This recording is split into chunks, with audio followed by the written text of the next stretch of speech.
What is going on? How we doing, everybody? How's it going? How's it going? How we doing today? Hope y'all are having yourselves a good Thursday. It's a bit of a surprise here. Normally I don't stream on Thursdays usually. Yeah, but here we are. We're streaming on Thursdays today because I've been dying to play some Endless Ocean. I thought it was out yesterday. I was wrong. It came out today. I bought this during my lunch break at work while the students were at lunch. So I've just been wanting to play it. I'm not gonna lie, I've just wanted to play Endless Ocean. I've really been looking forward to this game. Ever since it was announced, besides Thousand Year Door, this was the game I was most excited for this year. That's not a joke. Obviously, Thousand Year Door is gonna be my game I'm most anticipating and everything.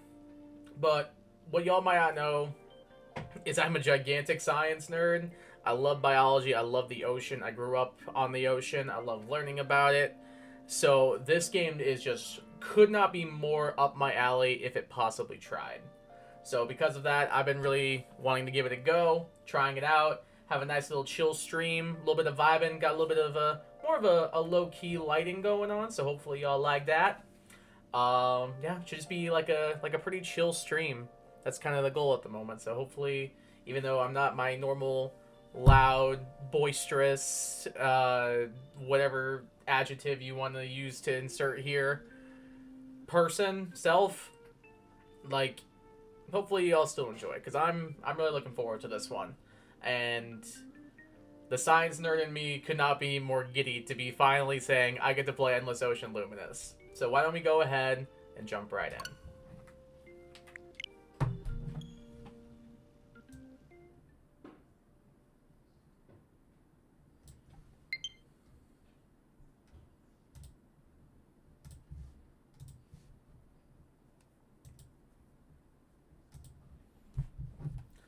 Tags that you've already read will be surrounded. Okay. Chapter 1-1, The Changing Ocean. Testing communication systems. Can you hear me? Wait, it actually says my name. That's actually kind of lit. Loud and clear, ma'am. You must be the new researcher HQ sent. It's nice to meet you. Likewise. I'm your survey, exploration, and research assistant AI. You may call me Sarah. I see what they did there. I'll be providing support to you during your dives. Thank you for your hard work on behalf of the Ocean Research Project. The head office reports that you're one of their best. Please begin moving so that I can confirm your location. Dude, I am so happy to be playing this. Oh my gosh. Oh, I'm so excited. Alright, so let's check around here real quick. So it looks like we're in a little bit of a coral reef. Oh, this background music is so lovely. Got a little map grid, that's neat. What does A do? Nothing yet. B should be our dolphin kick? Yeah, that'll give us a little burst of speed. What's this? Ah! Wait, you can emote? That's actually... I know they showed this off in the trailer, but that's actually so sick. Wait, I love... Look at them. Hold on. That's me right there. That's all me. That's all me. Okay, so you can, like, motion people to follow you? Alright. What's the last one?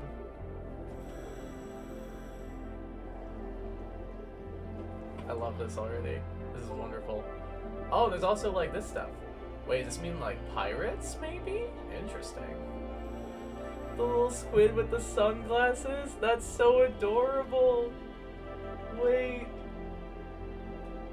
This is me right now. I'm so happy. I could cry. I'm so happy. Alright, let's stop stalling a little bit, I guess, and let's move toward the objective. Location confirmed. You may now swim whichever way you like. Now, let's make sure the lenses in your mask are working correctly so you can perform your research. That does seem important. When you scan a creature, you should be able to see its biological data. Try scanning the fish over there. I feel like I'm gonna try my best not to just be like, Kai tries to guess what the fish is before the game tells him.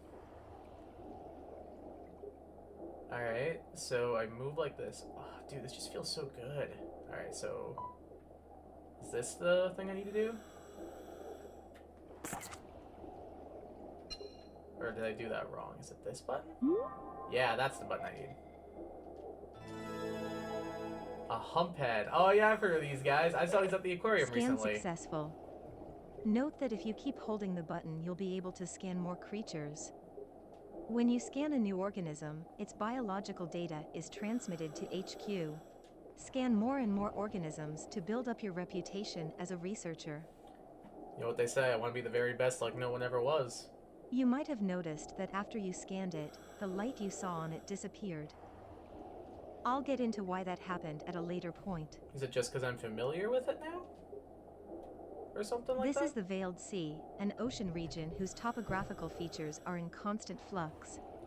It's such a cool idea. It's literally a roguelike. Feel free to explore, and simply let me know when you are ready to continue your dive training. You should have told me that game. I will just explore all day. Like, truthfully. Oh, we did it. That was Chapter 1. Chapter 1-1. Achievement unlocked, Budding Investigator. That's me.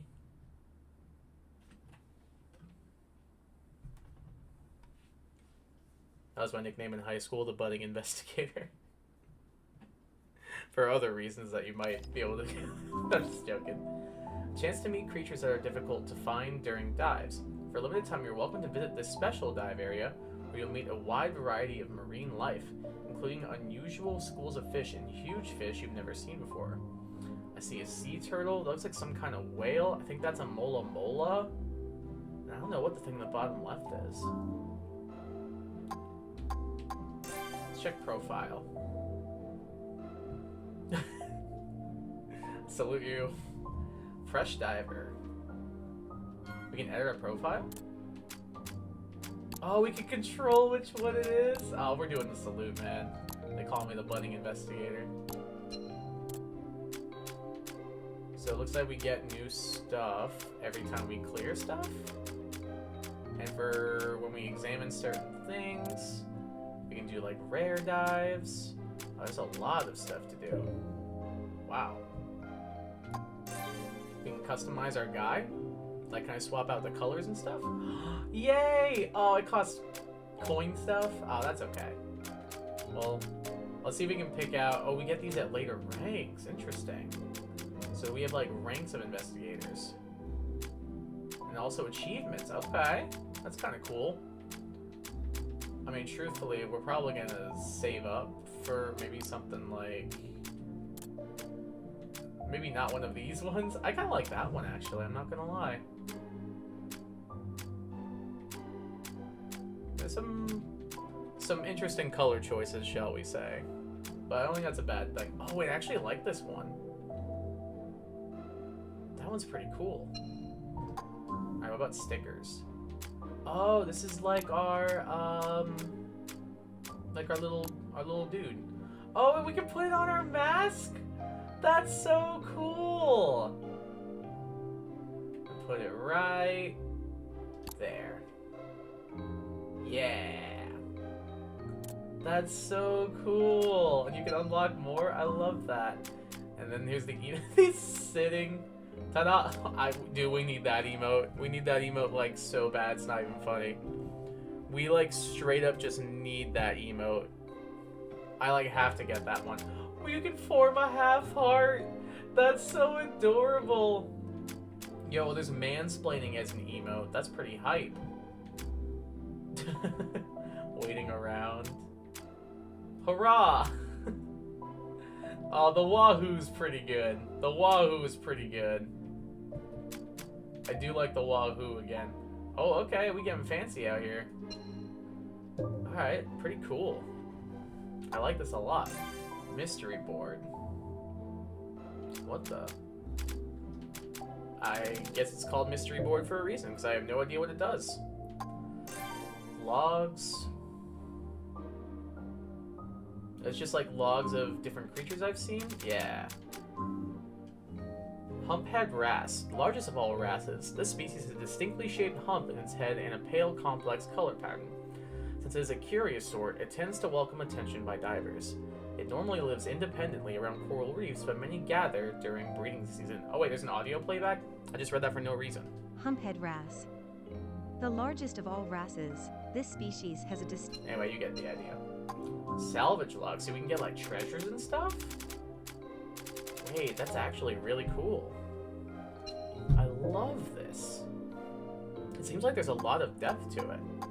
We can go shared dives, we can go diving with people, we can do a solo dive, there's a story mode. Let's do a solo dive. Begin a new solo dive, enter a dive site ID to explore a region. I don't know of any regions specifically, so I guess I'll just do a solo dive. Yo, what's up, Brayden? How you doing? Welcome to the stream. Hello to you as well.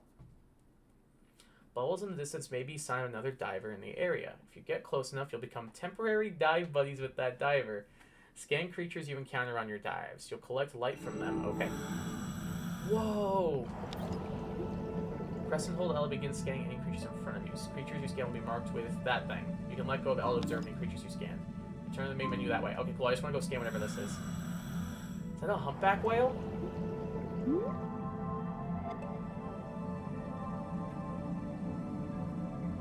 What is that? Oh, it's a leviathan.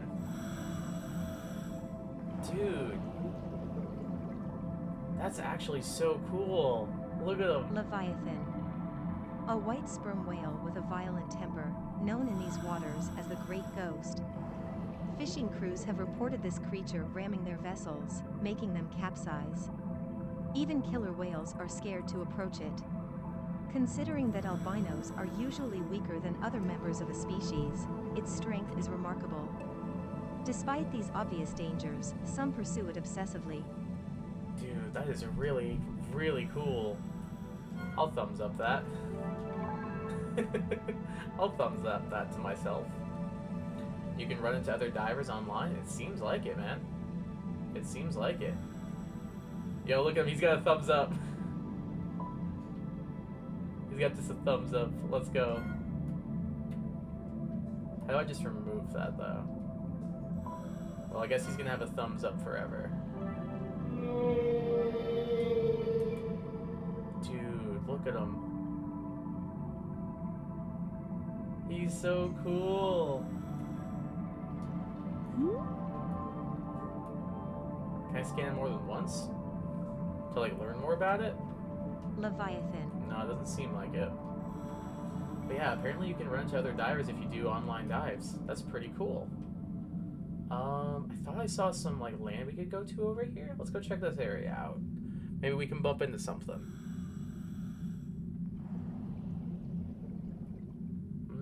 Doesn't seem like there's a whole lot going on. I don't know if the... Whoops. I don't know if the plants are going to count as marine life. Probably not. No. Maybe this was just a little solo thing to be like, hey, congrats for playing the game. You found a leviathan. Maybe that's all it was? Like, it seems like there's a lot to explore down here, though. Like, we're filling in the map more as we go. Unless that's just showing me a record of my progress? Like, where I've gone so far? Let me catch up with my leviathan friend. Where'd he go? Oh, he's below me. Hey, bud. What you doing, fam? Oh, there's more areas down here. Is this the area I was just looking at? Might have been. I believe it was. I wonder if we can go deeper. That could be interesting. That sounds terrifying, not gonna lie. Can I scan coral? Or like these... like hydrothermal vents? Is that a manta ray?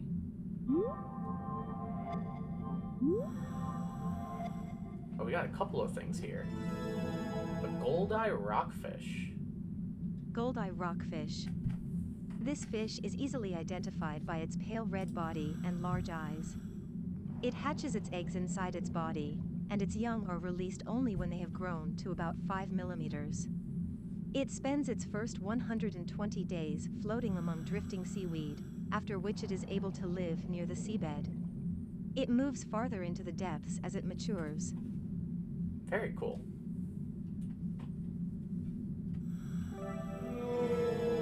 Antarctic silverfish.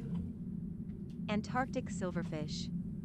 This small fish is an invaluable food source for penguins, seals, and other animals in the Antarctic. Gotta feed the penguinos. It has a silvery white body with a slightly darker color on its back. It's critical to the Antarctic ecosystem, but its population has declined in recent years, possibly as a result of climate change. And what was our last one? It is a ray. The blotched fantail ray. Blotched fantail ray. This ray has a thicker body than most and a long tail with a venomous stinger. Caution is advised when approaching it.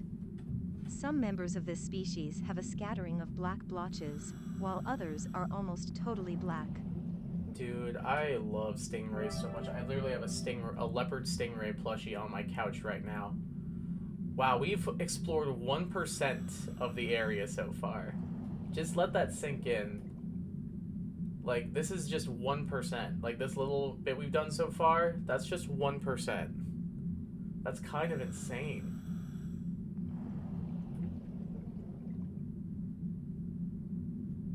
Alright, now let's see maybe if we could start making a descent. Do we feel comfortable enough to do that? I don't know, but I think I might do it anyway. I wonder if there's like a depths limit maybe? I feel like they would have to put that in the game, surely. Like, it would kind of just make sense for that to be in the game.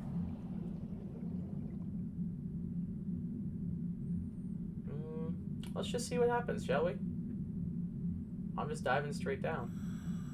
Oh, there is stuff down here. I see you down there, little buddy. What are you? Oops. Not used to the controls yet. What is that? Oh, that is a big fella. The Rebelatrix. Rebelatrix. Oh, Rebelatrix, I guess. This member of the coelacanth family is thought to have lived about 250 million years ago. Unlike its cousins, it had a symmetrical tail fin, divided in two, similar to a tuna or other fish that migrate at high speed over long distances. It is therefore thought this fish was a better swimmer than the coelacanth, going further and faster. Interesting. It's a coelacanth, so this thing's millions and millions of years old. That's so cool. Is that him again? Yeah. Is there a cave back here? I thought I saw a cave. No, it's just a rock. Yo, what's up, Arsel? How you doing? Welcome to the stream. How's it going? Oh, I see some creatures. I see you all there lurking. Alright, what we got here? A mirror dory. I like that name. Mirror dory. This fish's circular body and lack of scales makes it looks a a bit more like Feebass Arsel. It is distinguishable This from one the does. similar John Dory by its indented head shape. Juveniles have black spots that fade as they grow. The species inhabits deep water and is usually solitary, preying on smaller fish and squid. Oh, we got a new achievement unlocked. We found a very big deal. Oh, we got a big guy. Oh yeah, he's like 16 centimeters bigger than the first one we saw. It's a flounder! Cockatoo flounder. A fish that preys on the small creatures living on the seafloor, this saltwater fish is easily recognized by the 10 or so long, thread-like extensions trailing off its dorsal fin. These extensions are usually contained within the dorsal fin, and it is believed that they are revealed if the fish feels threatened, though their purpose is not yet understood. I'm sorry if I'm making you feel threatened right now. That's I was about to say, I know that's a sawfish. 100%, dude. Dwarf sawfish. This creature I meant has dozens of relicanth? teeth True. arranged in a solid It is pattern. basically relicanth because it's based on a Its coelacanth. body is covered with sharp scales known as placoid scales. It has traits of both a shark and a ray, but it is classified as a ray because its gills are on the ventral side. Interesting. As this species is rarely captured anywhere in the world, there is much that is still unknown about it. So I believe from what I remember from science class, you have dorsal, and I think dorsal's the top of the fish and ventral is the bottom of it. So that means its gills are on its underside. That's really interesting. So I guess that's why it's a ray. Cool. I never would have known something like that. That it would be classified that way just because of the way its gills are positioned. Dwarf Interesting. I didn't need to click that again. Alright, I saw one that we missed here. This fool. Or maybe we didn't. Maybe we didn't. He just was a different color than the rest of them. Give me all this. What the Sigma? What's up, Joe? Just vibing, checking out some fish. You know how it is. Polka dot ribbonfish, young. Its thin body starts off wide at the head and tapers down toward the tail. The infant has elongated fins and spots on its body. As it matures, the fins shorten and the spots fade, leaving the adult fish without either of these distinctive features. It is occasionally seen in shallow waters, but it can live up to 500 meters deep. I wonder why it loses the spots as it grows up. You'd think it'd want to keep these defining features to I guess I don't know if fish really look for mates in the way that something like a bird does or something. So maybe it doesn't really need that kind of stuff. It just makes it stand out more. Not sure. Interesting. Oh, what the? Transmission from HQ. Unusual biometric signs have been detected at this dive site. What the heck is happening? I don't know A if I like UML this. may be nearby. To locate it, we'll need to collect data from other anomalous creatures in the area. Your target's approximate locations will appear on the map as orange circles. When you're close to one, your scanner will also flash orange. Please try to find all the target creatures. What's a UML? Mirror Dory. What is going on? Is it like a something extra happening, or didn't really explain that? Oh, that's the John Dory. That makes sense. John Dory. They look similar, just different This fish colors has a overall. distinctive long face and a target-like pattern of concentric circles on its side. This kind of pattern is normally found away from the center of the body so that the fish will not be fatally wounded if it is attacked. However, the John Dory's pattern is in the center of its body. It may be used to scare off predators by imitating the eye of a much larger fish. Oh yeah, I can see that, like a little bit of mimicry. Okay, yeah, the little circle on its side does look like a really big eye. I see the vision there, Mr. John Dory. I see the vision. Mirror Dory. Interesting. Yo, Murph, what's up? How you doing? How is it going? Is that a mola mola? I think it is a mola mola. I thought it's a really big flounder. No, it's not a mola mola. It's an opa. Opa! Let me stop. Opa. A species with a beautiful red-tinged body, found in the deep sea. Its ability to regulate its body temperature makes it well-suited to moving quickly through the frigid waters at this depth. Though it may resemble a sunfish, it is more closely related to the oarfish. I spied that marlin It is back a there. carnivore that preys on squid and small fish. I also saw that marlin back there, right? So I was right. They do look similar to sunfish. That's why I thought it was one. But I guess I said by that shark too. Hold the phone, buddy. Oh my god.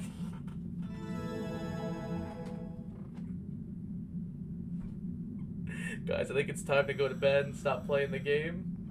I think it's time to stop playing. I think I'm officially afraid of the ocean now. Thanatos. Thanatos. This enormous great white shark is feared throughout the Aegean Sea, where it is seen as the embodiment of evil and violence. Oh my god. It actively attacks people and boats, tallying numerous brutal incidents. Its many scars are proof of the countless battles it has fought, and it has cunningly evaded all human attempts to ensnare it.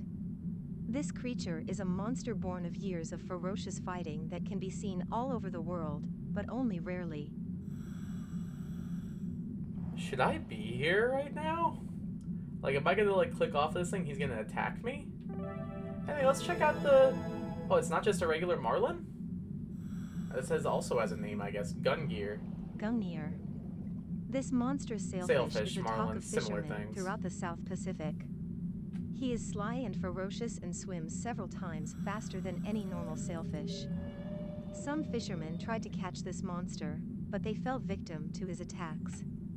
He is called Gungnir after a magic spear in Norse mythology. So I guess, like, there's certain fish in this game that are, like tall tales. Not, like, mythological, but, like, for lack of a better word, like, legends, I guess? I don't know. I guess legends and mythology are similar.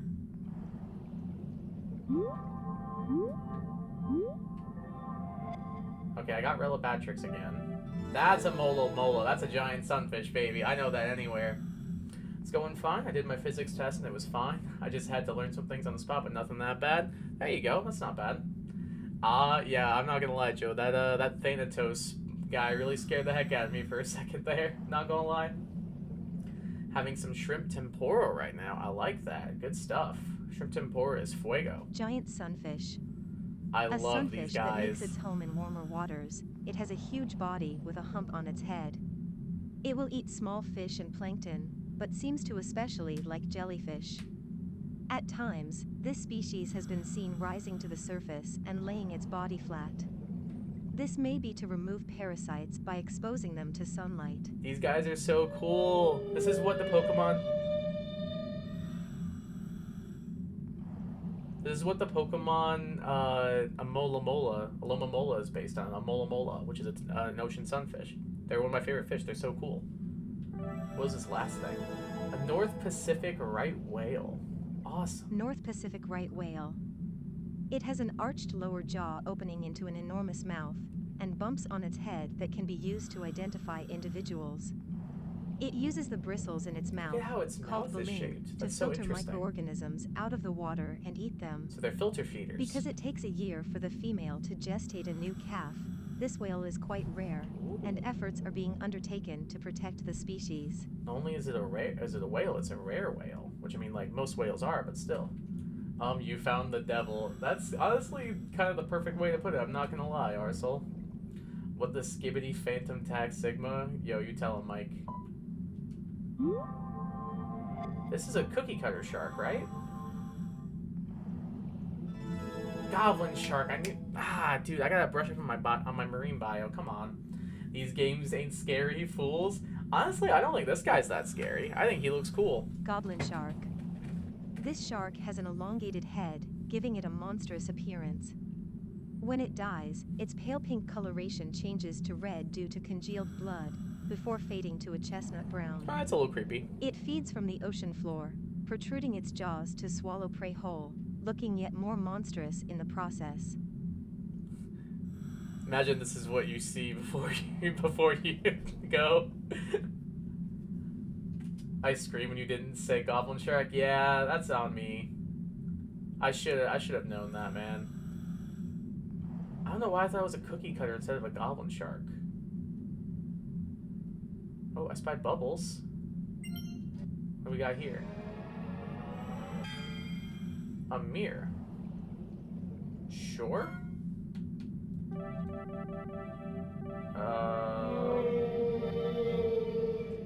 What's happening here?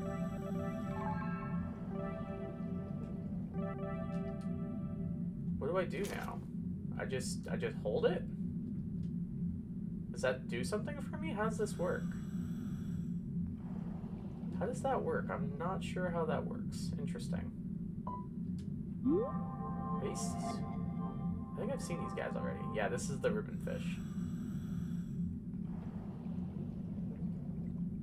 You caught the shiny Abra? Yo, good stuff, Arsel. Let's go. Alright, well that's a marlin. At least it looks like one, or it's a swordfish. Yeah, it is a swordfish. Swordfish. A large species of marlin. I know my this stuff fish sometimes, has I adapted guess. to living in deep water. It is known to dive as deep as 600 meters during the day, Dang. though it will remain near the surface at night. It possesses an aggressive temperament and has been seen charging whales, sharks, and even boats. That's pretty metal, I'm not gonna lie. Is that some kind of eel? No, that's not an eel.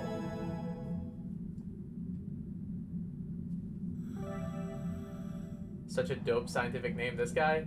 Ziphius gladius? Yeah. Look at this guy's scientific name.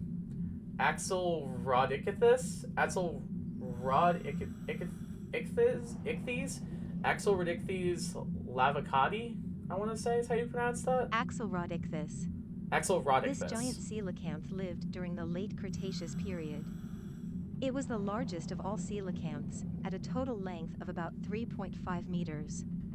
Its mouth was lined with small, fine teeth. He looks like he's blind. Unlike other Might be, coelacanths, which were largely freshwater species, this one lived in the sea, which may be why it grew larger. It does make sense. Survival of the fittest, I suppose. I didn't know that coelacanths were primarily freshwater. I thought they were primarily saltwater creatures. That's interesting. Because I know in Animal Crossing you catch them in the ocean, not the lakes. Alright, we got a couple. A kitefin shark. Kitefin shark. This solitary, deep-sea shark has a short, rounded nose and a luminous belly. Normally in deep seas with dim light, you can look up and clearly see dark silhouettes. By emitting light from its belly, this shark hides itself from potential prey through counter-illumination. Okay. This is another type of ribbonfish, it seems. Slender ribbonfish. They do look similar. This deep-sea resident has a uniquely shaped head and a long body that is soft and able to withstand the pressure of the depths. It sometimes propels itself forward vertically in the water by moving its dorsal fin. Look at him front facing. At its largest, this species can grow to over 2 meters long. 2 meters? That's actually ludicrous, dude. That's actually insane. I don't know if I want to see something like that that's 2 meters long. No thank you, no thank you, no thank you. I'm good. I'm just gonna stick with my Mola Mola. Me and Buddy for life. That's my homie right there. Oh, it looks like we got some creatures on the floor.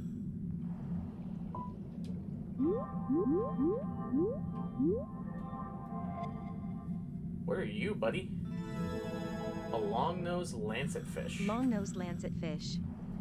This fish is long and slender, and it has a large mouth with sharp teeth.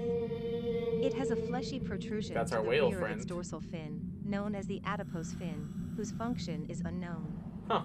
It is very soft because a large portion of its body is made up of water. Same. Oh, this guy's adorable. Look at him. He's adorable. I just want to pet him. Look at how cute he is. A Japanese angel shark. Japanese angel shark. Its front half looks like that of a ray, but the rear half looks like that of a shark. It lives buried in sand on the seafloor, and as prey swims overhead, it catches it with its large mouth. Despite its flat, ray-like appearance, it is most definitely a shark. Dude, I've never heard of these guys until now, and I'm not gonna lie, I want one now. I want to own one. He'll be my Japanese shark, Japanese angel shark forever and ever and ever.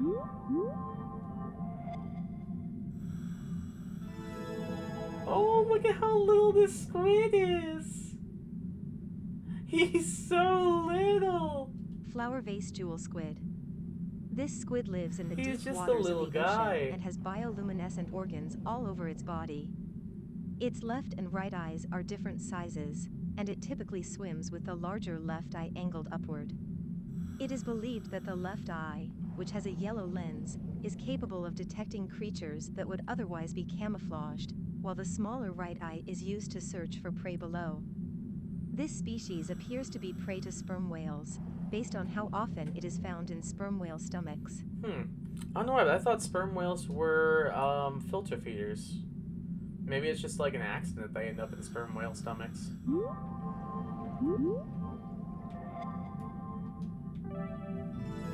What the? Oh, it's a thresher shark. Is this like an ancestor to a thresher shark? It says pelagic, like the pelagic period.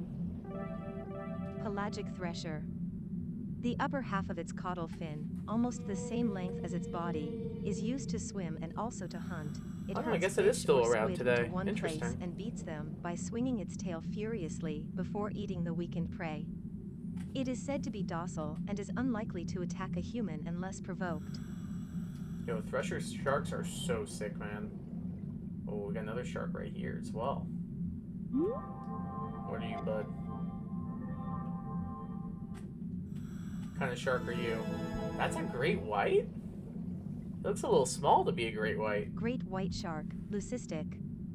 This variant is pure white, unlike other great white species which tend to be gray and white. This is called leucism, there goes something. and is a condition in which body hair, feathers, skin, etc. turn white due to a decrease in pigment. Interesting. Several Is that specimens like of similar to pure like white, how you see like great albino white sharks creatures? have been discovered in recent years, and it's likely that this species has undergone a similar mutation. Interesting. Dude, I just want to pet him. I just want to pet him. Like, is that weird that I want to pet the great white shark? He's just a little guy. No, I'm just kidding. I would not do that. I would not pet a great white. Even I'm not that dumb. We got a whole lot of schools of fish, it seems, through here. We got some bluefin tuna, it seems. Pacific bluefin tuna. This fish is brown and black with a white belly, and it has a spindle-shaped body that narrows to a point at the base of the tail fin. Its very large, cone-shaped head is dotted with two small eyes. If it ever stops swimming, it will stop taking in oxygen and suffocate. Thus, even at night, it keeps moving. I'm pretty sure there are some certain types of sharks that are like that as well, actually. I see something over here. It's a sea turtle! It is a sea turtle! Green sea turtle. It has a carapace made up of a central line of 5 hardened scales with 4 more on either side, and its legs are shaped like fins with the forward pair longer than the rear. Unlike land-based turtles, it is unable to draw its head and limbs into its shell. He's so cute. Look at him. What a vibe. They're so cool, man. I would love to like work with sea turtles.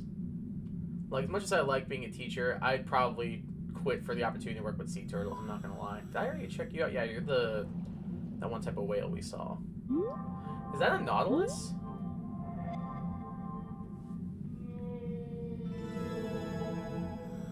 Ammonoidea? Ammonoidea. This Oh, it's another cephalopod extinct flourished animal. after the Devonian period and likely lived until the end of the Cretaceous. Its shell had a unique shape, similar to but different from a conch. There were numerous variations on the spiraling shape.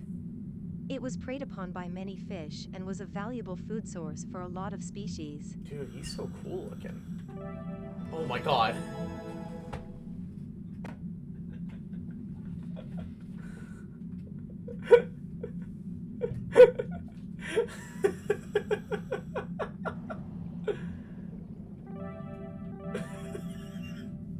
Yo, this is what she sees. He looks like he just caught taking a cookie out of the cookie jar. Megamouth shark. As the name suggests, it has a large head with a gigantic mouth. It spends the day at depths of several hundred meters before returning to the surface during the night. Although it was discovered in 1976, it is rarely captured, and so there is still much that is not known about this shark. Dude, he's so cool. His scientific name is Megachasma pelagios. Dude, Megachasma is such a cool name for anything. I love that. Inappropriate, sir? It's fine. I think it's fine. This just looks like a little guy. Splendid. Wait, why is that like the greatest name for a creature I've ever seen in my life? Splendid Alfonsino. Splendid Alfonsino. This red fish can be identified by its large, golden eyes. Primitive bones found in its skull have led people to believe that this fish has existed for approximately 100 million years. Wow. It is a perfect example of an ancient fish. He looks like the kid who'd wear a bow tie on the first day of school. Like, this is the guy who would show up in, like, his fancy hat, his buckles on his shoes, his little bow tie. He 100% seems like that kid who would show up to the first day of school like that. You be the judge of whether that's a compliment or an insult. Seen both of you already. Why don't we try and go a little bit deeper, shall we? 100 meters. Dude, we are, like, really descending. I'm not gonna lie, it's getting a little ominous down here. Yeah, we're just kind of still going. Oh, we see something down here. There's another turtle, it looks like. Oh, it's this thing again. And then this. Cacao Maharaja? Cacao Maharaja. The leatherback is the largest turtle, and this is the largest leatherback. The ship that first sighted and reported this giant was the Cacao Maharaja, and the turtle has somehow taken the same name. It prefers to eat jellyfish, and it is believed that it must consume a significant number of jellyfish to maintain its impressive size. Cool. Is that my whale friend again?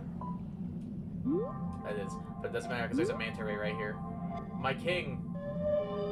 Why is he purple? Phantom. Oh, the phantom ray, you say? Interesting. Phantom. There are stories of a purple manta ray roaming inside an uninhabited castle. Some claim that the manta ray is the spirit of the Lord who lived in the castle before it sank into the sea.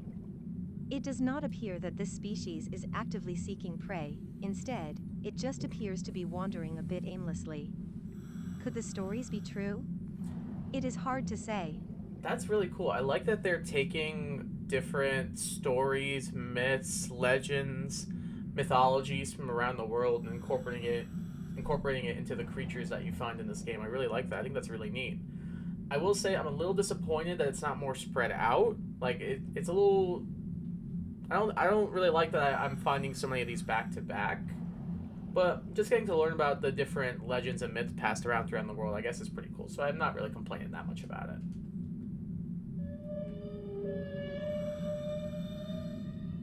So we got some new over here. Oh, did I just run into some... Why is my thing vibrating? Oh, is there something right here that I don't see? There's apparently something near me. But where?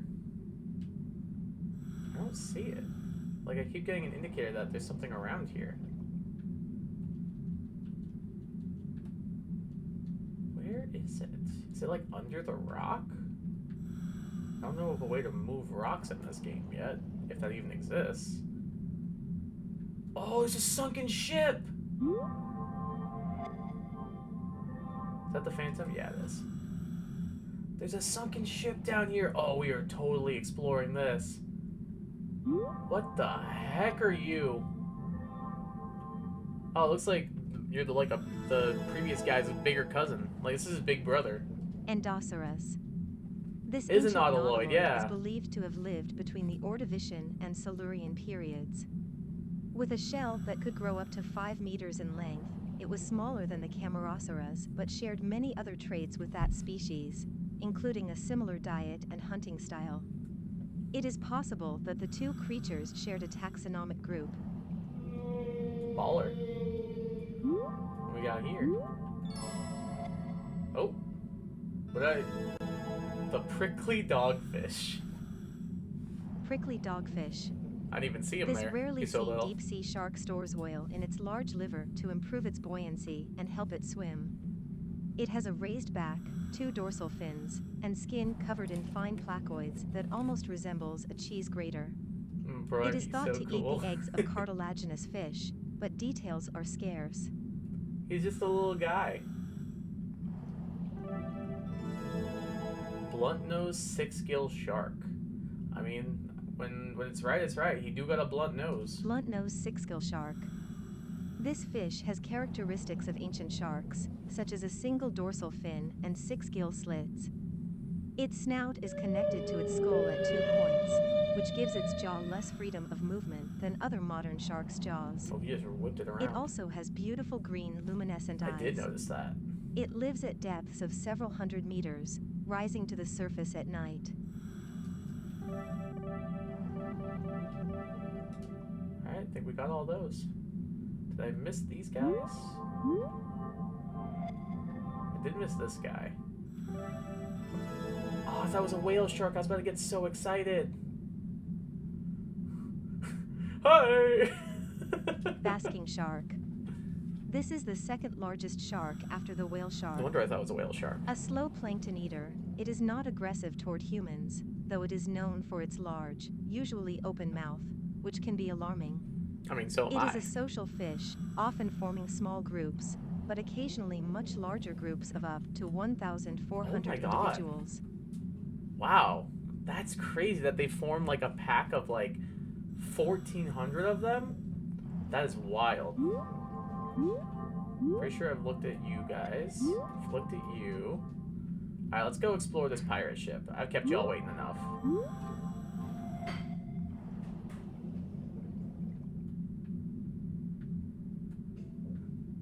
What we got here? What are you? It's an octopus! The Japanese flapjack octopus. I love him. Look at how this is the definition of just a little guy. This is just a little guy. I love him. Japanese flapjack octopus. This deep-sea octopus has 8 arms connected by a membrane that gives it the appearance of wearing a skirt. It has small fins that resemble ears, but these are actually used to help it maintain balance while swimming. So they're like little fins. It has no ink sac and typically preys on small crustaceans. Because of its appealing, energetic appearance, this species is a favorite in aquariums, often referred to as the idol of the deep sea. I can see why. He's so cute. I love him. Yo, retweet, Joe. Retweet. Pacific spookfish. He looks like he's got like a spoonbill, like for a mouth. Pacific spookfish. This fish looks like the silver chimera, but sports a more pronounced snout. It lives in the depths of the ocean and has larger eyes than other sharks. With a total length of about 1.3 meters, females of the species tend to be greater in size than males. The way it swims, with its pectoral fins flapping up and down, makes it look like it is flying. Oh, it does. I see that. It does look like it's taken off. Wait, he's so cool. I really like him. He's so cool looking. Oh, we got some crabs? We got some crabs, it seems? Jaggerhead Gurnard. Sounds like a Xenoblade enemy name. Jagged-head Gurnard. As with relatives of its species, the appearance of this demersal fish gives the impression that it is wearing armor. However, the evenly placed bumps around its head make it easy to differentiate. This fish favors the sandy mud of the deep sea, where it uses the barbels under its mouth to feed on benthic organisms. It uses its pectoral fins to move across the seafloor. Interesting. Japanese fan lobster. Japanese fan lobster. This lobster has a flat body like a fan. When it feels threatened, it flees backward. Its larvae are sometimes called jellyfish riders for their habit of floating along with the jellyfish they also prey upon. Its shell is softer than that of a Japanese spiny lobster. I like the idea of them just riding on a jellyfish like, this is fine. A lot of Japanese fish here. Japanese grenadier. This member of the Macroridae family is widely found in warm waters. It has a gelatinous, pointed snout and is called by various names based on its resemblance to a mouse. It does have a bit of like a mouse-like face to it. It is a demersal fish that prefers sandy and muddy areas and eats benthic organisms in deep waters. It's also got like the mouse tail going on. Japanese spider crab, I knew that as soon as I saw it. These guys are so terrifying, but so sick. Japanese spider crab. Oh, look at that, look at This is the largest crustacean in the world, with a carapace measuring approximately 40 centimeters. It has 10 long, spindly legs with claws at the end of one pair, which grow especially large and long for males. Old records state that the biggest ever specimen was just under 6 meters. 6 meters long crab. That is insane, dude. That's a crab. I need to do some calculations. Hold on. Meters to feet. So 6 meters is almost 20 feet long. That's like 3.5 me's long for one crab. That is insane, dude. Wait, he's the best? He's so cool. Like, these guys are terrifying if you just saw one, like, off rip. But, like, he's so cool. Spider crabs are so sick, dude. I was just at the aquarium recently and I saw some and I was so excited. Alright, I think we can go in here. See if we can go explore the ship itself.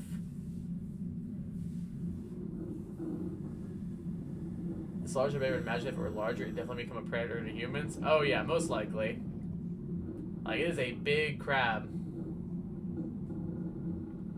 Like, can you imagine just, like, coming face to face with a 20-foot long crab? Like, that sounds fascinating and also terrifying. Like, I'm just gonna be real.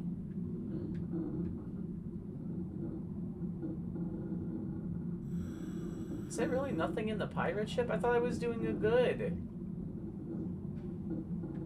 I thought I was doing a good. Can we sneak through these windows? No, not wide enough.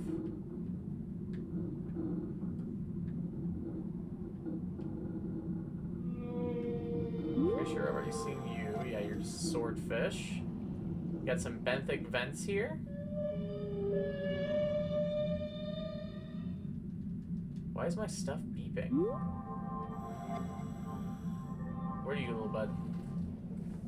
Looks like a coelacanth. Yeah, it is. Coelacanth. A deep-sea fish that looks roughly the same as it did 350 million years ago. Based on an analysis of its scales, it is believed to have a lifespan of around 100 years. That's an old fish. Unlike most fish, this species does not have a backbone and instead has a tube-shaped structure that functions like one. Lived 350 million years ago and could live to up to 100 years. That is actually insane, dude. Oh, some old fish.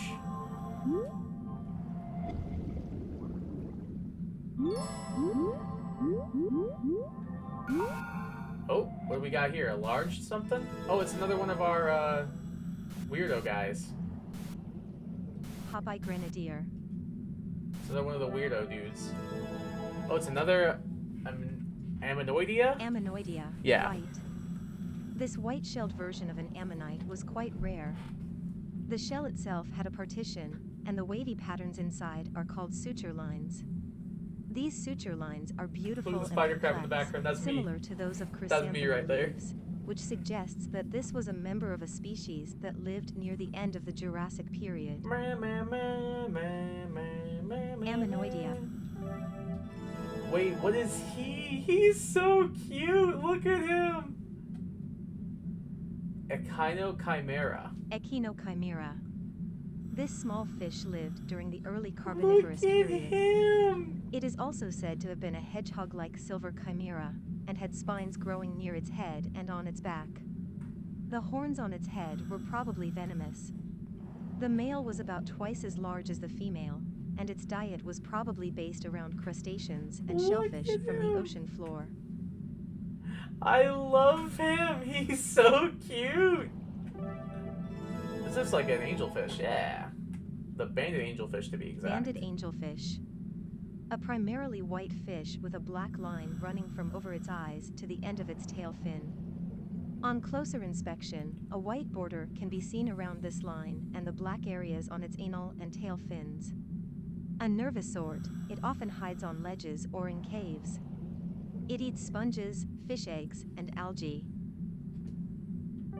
Good for it, man. Dude, look at all the spider crabs. They're just vibing. What do we got down here? More items to salvage? A crown. What does that do? Here you go, people. I'm guessing it like lets other people know that that's here or something. A big, big roughy. Big Ruffy. A juvenile of this species will Why do I begin its feel life like it in was? shallow Why do I feel waters, like Gen Alpha but as named it this ages, fish? it will That's move Big into the Ruffy. deeper waters of the ocean. It has a voracious appetite and it uses its large mouth to consume crustaceans and small fish. I love it. Some have said that its light red body and coarse scales give it a similar appearance to slime heads. I can see it. Dude, I love it. Big Ruffy. That's my goat, Big Ruffy. Where are you, bud? I don't think I've seen you before. Oh my god, now that is terrifying. Now imagine that's the last thing you see before you go. Okeanos' guardian. This large goblin shark was lurking around the ruins. It may be a descendant of a creature, referred to as the Ammit of Okeanos, bred by the ancients. The name Ammit is derived from a creature of Egyptian myth with the body of a lion and the head of a crocodile. It acts as a leader to the goblin sharks that surround it and has an aura of menace. I'll say. Like, he looks like he would mess me up, dude. Joe's done. I think we broke Joe. I've already checked all these fools out, I believe. Yeah. Oh, what is my thing activating? Got some new guys down here. It's another coelacanth. The Emperor coelacanth. Emperor. This coelacanth is unbelievably large. Who knows how many years it took to reach this impressive size? Looking at it makes you feel the weight of the ages and even a sense of timelessness. The feeling of solemnity leaves you in no doubt that this is the emperor of those living fossils, the mighty coelacanths. What a goat. Oh, we got another guy. The skillfish. Skillfish. This thick-bodied, stubby-headed fish is primarily found in rocky reefs, and it has been seen at depths as far down as 1,000 meters. That's really deep. One of the largest scorpeniforms, it looks very similar to the long-toothed grouper. It does remind me of a grouper quite a bit, actually. I can definitely see it. Okay, now that is horrifying. Alright, I'll admit that. Look at that. Now that is terrifying. Pelican eel. This deep-sea fish is found in relatively warm waters. It uses a bioluminescent organ on the tip of its tail to attract prey, such as small crustaceans or fish, though it will also consume plankton. It can inflate its mouth to an extreme size, making it look somewhat like a balloon. Some theorize it does this to appear more threatening, but this has not been confirmed. Oh my gosh, man. Yo, buddy's like unhinging his jaw and everything, man. Oh my god. The common fangtooth. I wonder how it got that name. Look at the pattern on this thing. Common fangtooth, polka dots. The skin of this fish absorbs more than 99.5% of light. Its body is darkly colored and covered in polka dots, though these are not normally visible. This pattern is only ever seen because, unlike the rest of the body, the dots actually reflect light rather than absorb it. That's really interesting that it, like... That's so interesting. I wonder why that's the case. I wonder, like, why that's a thing, honestly. I didn't mean to check y'all. Ah! Forgot about that guy. He's still scary. Did I check you already? I must have. Oh, yeah, that's the blunt nose. Where have we not been? Yeah, let's go this way. We've only seen 5% of this area. Dude, how big are these areas? They have to be massive. Oh, that's a new turtle. New turtle. Oh, it's just it's a regular leatherback turtle. Leatherback turtle. The largest turtle in the world, it has large fins and a dark, leathery back with several ridges instead of a hard shell. The total population is small, and it is considered an endangered species. Oh, he's so cute. Its Look at him diet yawning. usually consists of jellyfish and salpas, and it is capable of maintaining its body temperature in cold waters, as well as diving as deep as 1,200 meters below the surface. Holy crap, that is insanely deep, dude. Wait, he's so cute though. I love him. We should go somewhere bright and happy and nice and not with funny little and not scary with funny little seahorses, maybe. We can go further up. Let me just check this guy out. Literally the Megalodon. Hey, don't worry, I'll just scan one more creature. Literally the Megalodon. Megalodon. This gigantic shark, which primarily preyed on marine mammals, is believed to have lived roughly 23 million years ago. There is debate over how big it could have grown to be, with the estimates varying depending on what factors were considered. I'm sorry, Joe. While undoubtedly smaller, the great white shark is considered a close relative in terms of ecology and feeding habits. We'll just leave him be. Let's just if I don't see him, he doesn't see me. We're just gonna pretend we don't see each other, and we're gonna swim upwards a little bit. Maybe go to the bright and sunny areas and see what we can find there. If I remember how to... Oh, I forgot I can dolphin kick. For a little bit more speed. There we go. Now we're nice and close to the surface. There we go. That's a bit better. Alright, so we're back at the surface. Let's see if we can find like some lower, some more shallow depth creatures to check out and explore a little bit. Let's see what we can find. All right, I see a rock wall here. Maybe we can go up this.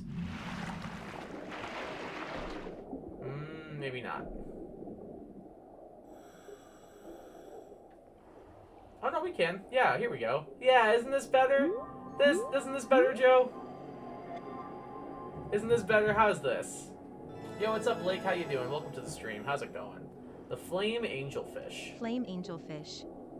As its name suggests, this fish is flame red. Many fish living near coral reefs are brightly colored, but few are red, which makes this one special. The depth of color varies based on where it is found. During breeding season, the male may court the female by pecking on her abdomen. Interesting routine you got there, buddy. Sailfin tang. Sailfin tang. Oh, sailfin tang. I can't read. This yellowish, long-fin tang lives in rocky areas and reefs. Members of the species have stripes from a young age. Though a juvenile will swim with its fins spread out, the adult only opens its fins to frighten other creatures. An herbivore, this fish likes to feed on algae and moss. So it's like a scare tactic. Interesting. Maybe a beach, no ocean at all. I think this is good enough. Come on. This isn't that bad. Like, look, we're nice and near the surface. The surface is right there. We're at this little coral reef. I think this is fine. Is that a pufferfish? There you go, Joe. It's a pufferfish. There you go. Or a porcupine fish. There you go, buddy. It's a porcupine fish. Look at how cute he is. Come on. Spot-fin porcupine fish. A fish living in the shallow areas of coral and rocky reefs. It has spines all over its body, but these are shorter and fewer in number than those of the mammal it's named for. When it is startled or senses danger, it quickly swells up its body into a spiky ball. I will never hurt you, my king. Well, now I feel much better. Good. I'm glad, buddy. I'm glad to hear that, buddy. Pyramid butterfly fish. Pyramid butterfly fish. This species has brown, yellow, and white coloring. It can be seen gathering around reefs and feeding on floating plankton. A comb-like structure in its gills lets it filter out plankton from the water it takes into its mouth. This lets it feed without swallowing too much water. Love the pattern on this thing. The yellow and white are really cool. Oh, it's a zebra shark! Zebra shark, white. This zebra shark was born with a mutation that gave it all-white coloration. Sharks like this are popular among divers for their striking appearance. It is not yet clear how this coloration will affect such an animal's ability to survive and evolve. He's so cute. I love him. Look at him. He looks so happy. He's like, yay. He's like, oh, I'm doing great. I'm having a good day. And a ribbon eel. Oh, he's cool. Ribbon eel, yellow. When this unusual example of the species is young, it resembles a typical ribbon eel. However, as it matures, its coloration suddenly changes. The parts typically blue are yellow, and vice versa. Like the original species, it rarely closes its mouth, giving it the same somewhat adorable appearance. He is pretty cute. Cool.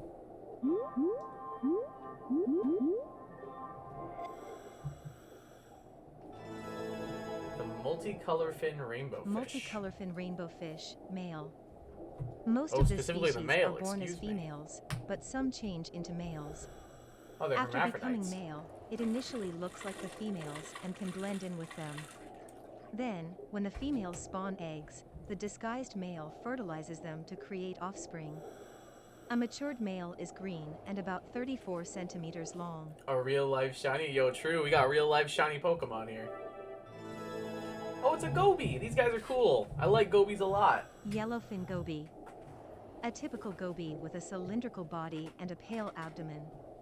Its ventral fins are attached together, forming a sucker-like shape. It tends to live on the seafloor, eating shellfish, polychaetes, and juvenile fish, but may be found in rivers.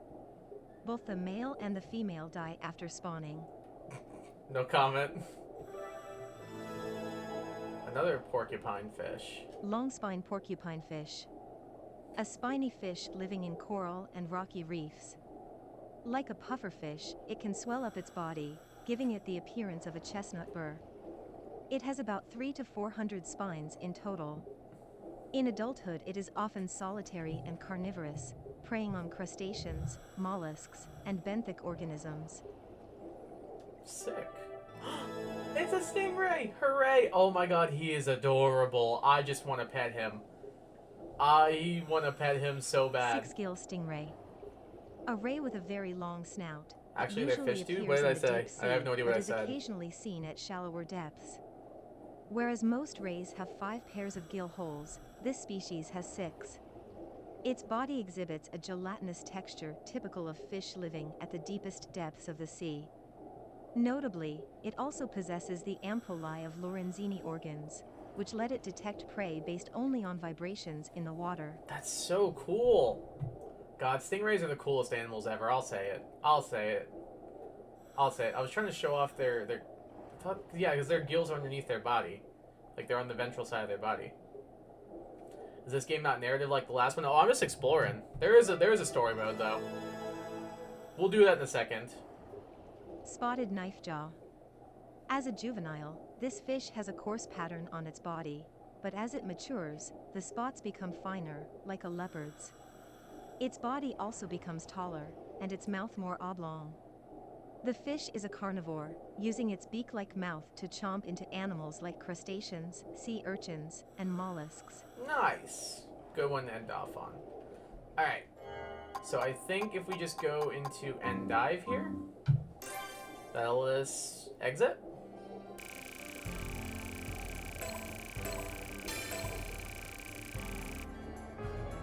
That's how we do. Ooh, our rank went up. Hooray. I don't know what that does, but cool. Yeah, we did a lot of stuff, it seems. Yeah, all of these things. Explored 100% of the area? Dude, who's got that kind of time to explore? I was in there for an hour and I explored 5%. I guess it's mainly exploration and not, like, scanning. So I guess you could, in theory, just, like, swim around a bunch and do it all. Alright, now we'll actually do the story. I just wanted to experience it a little bit. Alright, Chapter 1-2, The World Coral. Let's see what we got going on.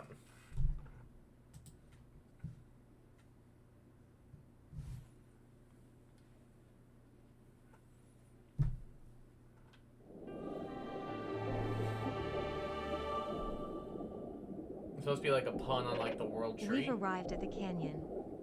As you can see, there's only a narrow passage between the cliffs. Our destination is a nearby cave. I'll mark its location for you. Well, I want to go into the canyon though, so I'm going to do that real quick. Oh, I can't. Oh, man. So I guess, like, depending on what you're doing, it limits the amount of depth you can go and stuff. Oh, is that a blue tang? Oh, it's a purple tang. Purple tang. This fish is purplish blue with a pattern of black speckles and lines, contrasting with the vivid yellow of its pectoral and tail fins. It's an active swimmer and is known for its strong temperament, which can make it aggressive toward members of its own species. It prefers shallow waters. I don't think that silly little guy could be aggressive by any means. Let me just do a quick run through here. I wonder if there's anything. This looks like a hidden area. Yu-Gi-Oh reference? What's the Yu-Gi-Oh reference? Oh, I can't go that way? No, I want to go that way though. It looks like I should be able to go this way.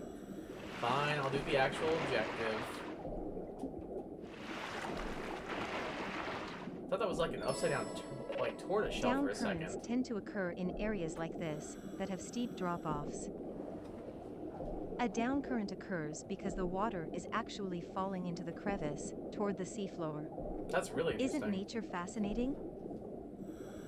Alright, let's be careful then. We don't want to get caught. I did it. Whoa, this is cool. It literally is like a world tree made of coral. You will notice a large reef composed of many diverse species of coral. We call this the world coral. It's home to a unique ecosystem, with numerous creatures living in and around it. Research shows it is critical to sustaining life throughout the Veiled Sea. But look here. Some parts of it are dying. The cause of this necrotizing effect isn't currently understood, but it appears to be spreading, gradually killing this bustling hub of underwater life. We have to save the reef. If the necrosis continues, a point of no return will be reached. The world coral will die. It is a critical part of the ecosystem in the Veiled Sea, so such an event would profoundly impact life here and in the surrounding ocean. Not gonna lie, it's hitting a little too close to home with the world we currently live in. Project Aegis was founded to investigate why this is happening and stop the necrosis before it's too late. You are now the newest member of Project Aegis. Welcome. Ready to get started? Sure. Of course, as your assistant AI, I'll continue to provide you with navigational guidance and research support. I should note that you will not be allowed to return to the world coral without specific clearance from HQ. Now that you've gotten a good look at it, we'd better be on our way. Yes, ma'am, robot ma'am. Can I like explore it a little bit though? Just a little bit? Well, I'm not gonna lie, that camera didn't look too good. Took them a little while to just turn around. Oh. Huh? What is happening? My sensors are showing an increase in activity. The cave is starting to shake. It's the Kraken. Analyzing. I detect unusual biometric signs nearby. Caution advised. Only good things. Oh, that's a big boy. Oh, that's a big boy. Holy crap, that is a big boy. Sending emergency transmission to HQ. Major disruption occurring at the world coral. Researchers in the area may be in danger. I like the sound of that. There it is, and it's enormous. It looks like an extremely large variant of coelacanth. I've searched our database, and there are few examples of a coelacanth of that size, or with that golden coloring. Back to free time, back to free time. I understand you want to investigate, but it's not safe. But I want to, though. Seismic activity detected. The seafloor is shifting. There's a risk that that creature will be agitated. I advise not to go near it. Use a dolphin kick to get away faster. But I want to. I guess they knew you would try to go near it, so they don't let you play this part. Because, like, everybody would try to go near it, right? Everybody would? You should be out of danger now. And your vitals readout indicates you're not hurt. It's unusual to have such a strange experience on your first expedition. Then again, this is called the Ocean of Mystery for a reason. I hope we meet that creature again. But first, you'll be learning about salvage from one of the other divers on the team. We did it! Yay! It's pretty quick, missions. Like, really quick. New chapter has been unlocked. You can access it in the story. Do I get money for that so I can buy customizables? Because that's what I would like to do. I want to buy customizables. I have $4,000. $4,800. What can I buy? Okay, we can buy just plain red. We can buy purple and white. Wait, I kind of like the turquoise with white. What do you guys think?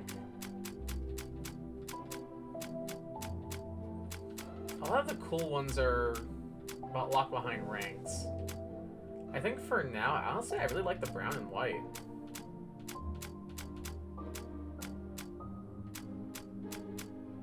I really like that one. Either that or... yeah, I really like this one, actually. I'm gonna buy it.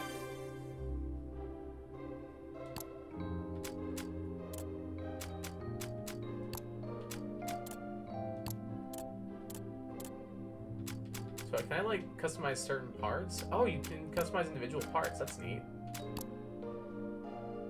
2002, customization. I'm a sucker for a little bit of customizing. What can I say? We still have the sticker on our backs? Yes, we do. Dude, there's so many stickers that you can buy. Wow. And we can't afford any of them. Can I afford any emotes? Nope. Well, we bought a new dive color. That's what I care about most, I suppose. A strange stone tablet. A strange stone tablet indeed.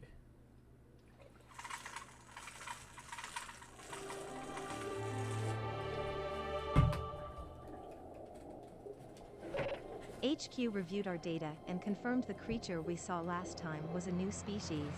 Kygaiacus atlanticus is what I choose to call it. I get to name it, right? I can only hope we see it again. But for today, we'll focus on finding salvage. There are lots of objects to be discovered in these waters, from household trash to ancient treasures. I did find a crown. Part of your role as a researcher is to salvage these artifacts, bringing them to the surface so we can study them further. Need slider the name? Kygaiacus slidericus?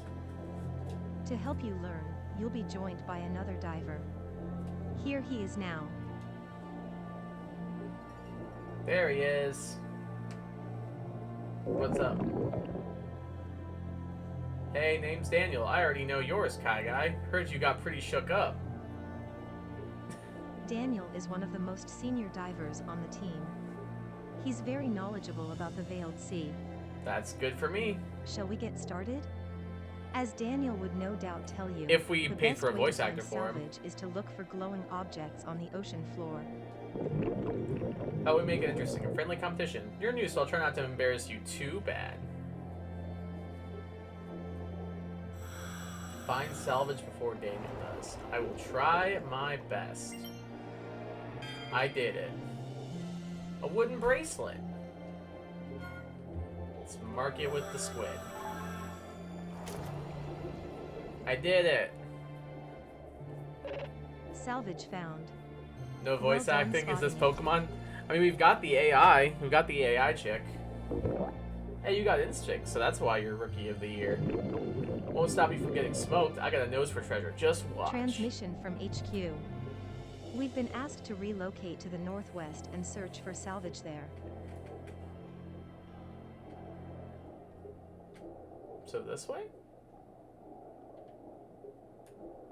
I see it. What's it gonna be? Ukiyo-e? Is that like a type of painting, I'm guessing?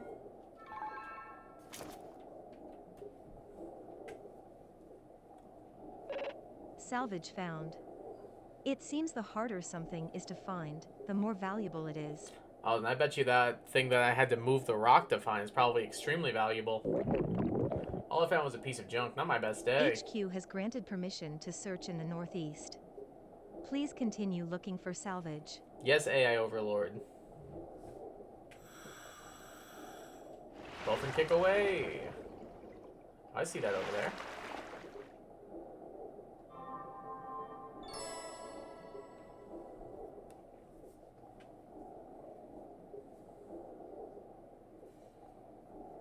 What do we find? Is this the mysterious stone tablet we were talking about? You locate a strange slab. Oh, this is that merits mystery further board thing that we investigation. saw, I bet you. I'll call Daniel over. I bet you this is that mystery board thing we saw. That was in the, on the main menu. Ah, Daniel. Daniel jump scare.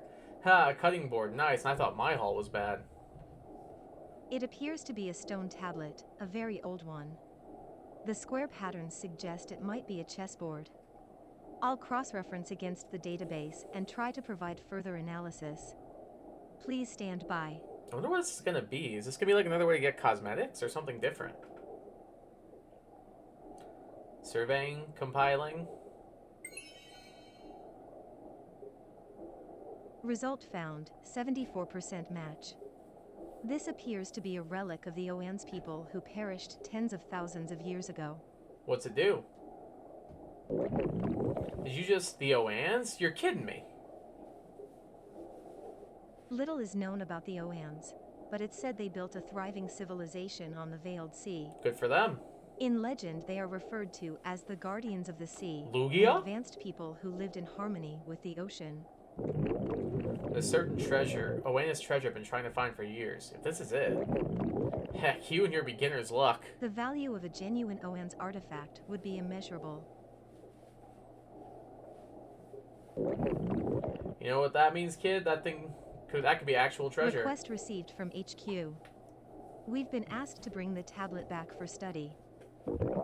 Oh boy, I got walloped so bad my head's spinning. If it really is an Oans artifact, it would be a monumental discovery.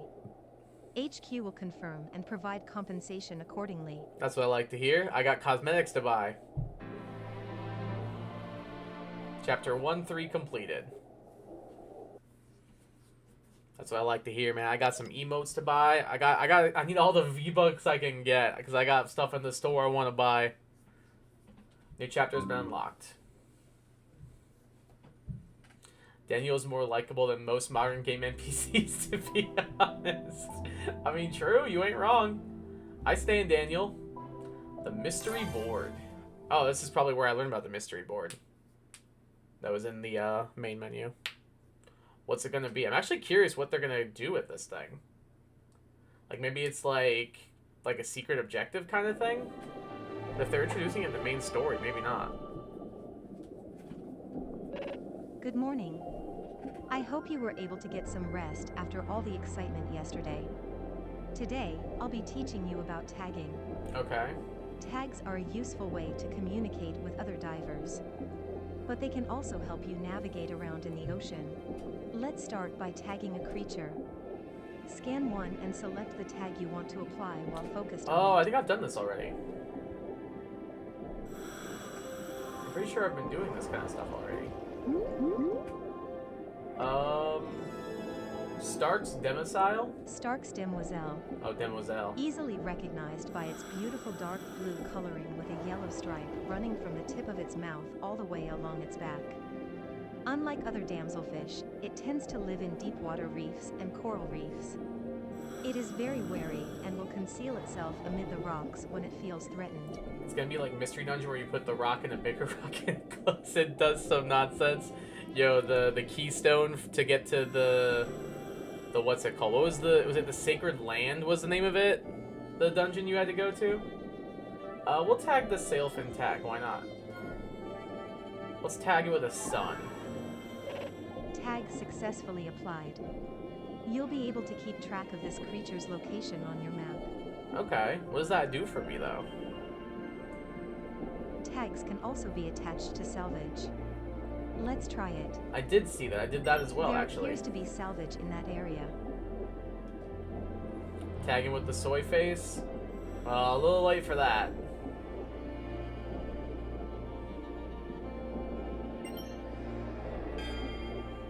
We got a hairpin.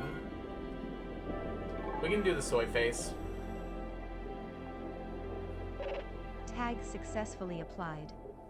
This salvage will now be marked on your map. You can also see tags on your map from divers who are sharing with you. I'll go into more detail about sharing later. So I'm guessing this is your way to kind of like communicate with people that you're playing with. It looks like Daniel saw your tag and decided to head this way. Yo, Daniel's gonna be the antagonist of this game. I'm calling it. Hey, Sarah walking you through tags? I'll never say no to checking out new salvage. Receiving transmission. The researchers at HQ have concluded their study of the artifact. And? Did we hit the jackpot or what? The artifact was confirmed to be an ancient relic of the Oan's people. HQ is referring to it as the Mystery Board. Huh. Mystery board. Okay. On it are squares containing inscriptions relating to the mysteries of the Veiled Sea. They've been called the 99 Mysteries. That sounds right up my alley. For some reason, due to properties not understood by HQ scientists, the squares appear to be capable of producing light. So our modern as hell scientists can't understand it, but like the people who lived 10,000 years ago can do it? That makes sense. That makes sense. I really feel like this is, you put the stone in the bigger stone and it lights up. Jeez, the thing glows? It does seem like it's got some sparklies around it. You don't think, if we solve the mysteries, the squares are going to light up? Scientifically speaking, that wouldn't be possible. Well, it seems like we're throwing science out the window for this, I'm not going to lie. I think we're a little bit past science. Then again, it would hardly be the first phenomenon we've seen with no rational explanation. Mysteries? Ha! Don't they know I've beaten Danganronpa? True. True. Come on, man. That's child's play for me. Call it Diver's Intuition. That thing's a tracker. A guide to the mysteries of the Veiled Sea. Anyway, sounds like it wasn't the artifact I wanted. Well, I'm after something much more valuable. Bonafide treasure. The mystery board will prove very valuable if it helps us learn more about these mysterious waters. Or shows us how to save the world coral. I would like to save the coral reef. Yes, I agree. We did it. I don't really feel like a lot's happening so far in this game, but I'm having a good time, I'm not gonna lie. I'm having fun with it. It's a good time. It's pretty chill. It's pretty chill. Especially since a lot of the games I've been playing lately have been stressful. Lighting the way.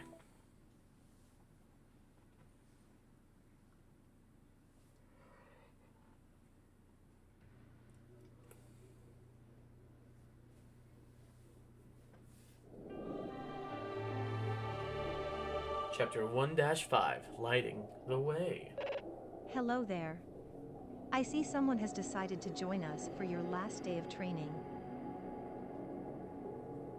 Oh, it's Daniel again. Damn, Daniel! No, not on purpose. Was in the neighborhood. That's all. Oh, check out that large ocean sunfish specimen. It seems like the perfect subject for a scan, yeah? Daniel must be feeling competitive after you found the mystery board. What can I say? I'm just that talented. Today, Also, I see no you'll be sunfish. free to make your own way through the Veiled Sea, using what you've learned as you explore. Try scanning that ocean sunfish? I don't see an ocean sunfish. What ocean sunfish are you talking about, game? I don't see a mola mola anywhere. Ocean sunfish? Where? I see fish. I don't see an ocean sunfish. Threadsail filefish. Threadsail filefish. This species lives in shallow, sandy habitats and feeds on crustaceans and mollusks. Oh, The best plane male through the has a kingdom. Let's thin, go. thread-like second tendon on its dorsal fin, so it is easy to distinguish it from the female. Because of the species' sharp teeth, anglers trying to catch it often end up with cut lines. But he's got some thickle sharp teeth on him. Oh, there's the ocean sunfish. I see it now.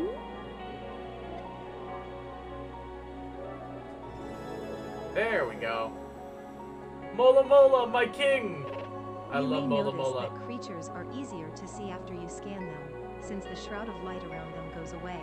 HQ's working hypothesis is there are luminous bacteria that get repelled by electromagnetic waves from our scanning arrays. Interesting. I didn't really think that needed to have an in-game explanation, but cool.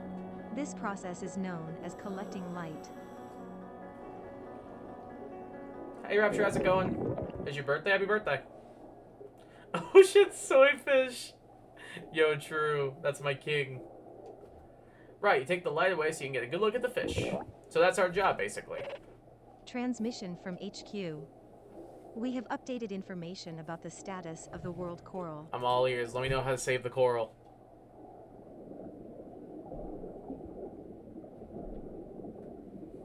I went to a Chase Beckham concert. I have no idea who that is, but cool. At the world coral and a concomitant reduction in necrotic matter.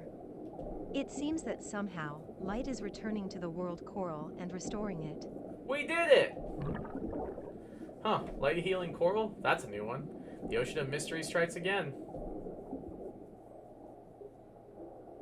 It's happy birthday and shook my hand. Cool! Again, I don't know who that is, but neat. Huh? Huh? Have you heard of American Idol? I've heard of it, but I never watched it. You guys hear something? Is Big Boy gonna be back? It's our big boy! It's our big boy! Big boy. Big coelacanth. Look at that. It's the same large coelacanth that we encountered last time. He's very popular. Never heard of him. Truthfully. Look him up later. Maybe, we'll see.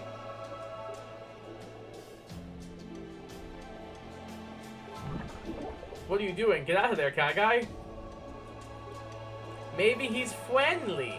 Risk level, moderate. While its temperament toward humans is unclear, the creature does not seem as agitated as last time. Maybe he's friendly. I advise trying to scan it. But please be careful. Robot, yes, robot.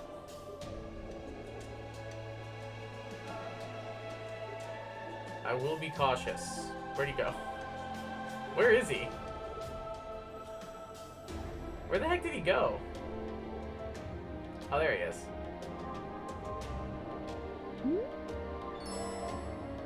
The mystery board lit up. Golden wings. You did it. Scan successful. I'll transmit our data on the supersized coelacanth to headquarters. HQ has assigned this new species the name Raja Emmas, which translates to Golden King. That is my Golden King right there. It's never been studied before, so needless to say, the data you gathered will be quite illuminating. Illuminating? Get it? Because it's light, you get it. You did it. Scan successful. That was a close one. Oh god, those teeth are terrifying actually. Wait, I don't want to really be near him anymore. Yo, what up, Daniel? Damn, Daniel. I checked it out and swam away, but you did it, guy. You may not know that HQ maintains a numbered database of unidentified marine life, or UMLs for short. Oh, so that's what it was talking about during the free dives before. That's what it meant by UMLs. Interesting. So if we kept going on those, like, strange anomaly fish, we would have found a UML, I'm guessing. By scanning Raja Emmas, you've officially discovered a UML. We did it! Your career with Project Aegis is off to a promising start. Lit. Whoa, the mystery board. Strangely, it seems to have started shining in response to your discovery of Raja Emmas. Hell yeah. Ha, told you. Tracker. The squares in that thing are linked to the 99 mysteries of the sea. It appears you were right. We'll have to keep an eye on the mystery board as we do our research. Man, what a dive. Been a while since I've had this one. And had with one that, this nuts. your training is now concluded. Between finding the mystery board and discovering Raja Emma's, it's been an eventful few days. You can say that again. I look forward to working with you both again. Happy diving. And also with you. We did it! Hooray! The light of hope. The light of hope shall be expunged by the darkness. That's gonna be Daniel in like 2 chapters. I'm telling you, he's the bad guy. Damn, Daniel. We did it. Scan creatures 500 times. Oh. We got some stuff to do, y'all. We got homework to do. Let's check out the mystery board now. But what? Oh, there. I was about to say we did something. Golden Wings. Scan Raja Emma's. We have to scan 500 creatures before we can move on? Yikes. Oh, there's a festival going on? Oh yeah, I did see that already. I did click on that already. I just didn't even see that the prompt popped up. Alright, I'm gonna go get water, and then I'll be right back. So I'll see you guys in just a second.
Alright, I am back. Just had to go fill my water bottle, make sure I'm staying hydrated, all that cool stuff. I guess let's jump back into a solo dive? Oh, we can continue with the previous one. That's actually pretty cool. Can't wait for this to become an Endless Ocean channel. It probably won't, but I appreciate the sentiment, buddy. I don't know if I would drop everything to become an Endless Ocean tuber. Dive begins day 6 noon. Where are you? Well, you're a silverfish. I guess I've tagged you already? What was your name? Oh, you were the Leviathan. I remember you. Alright, let's go back up to the shallows.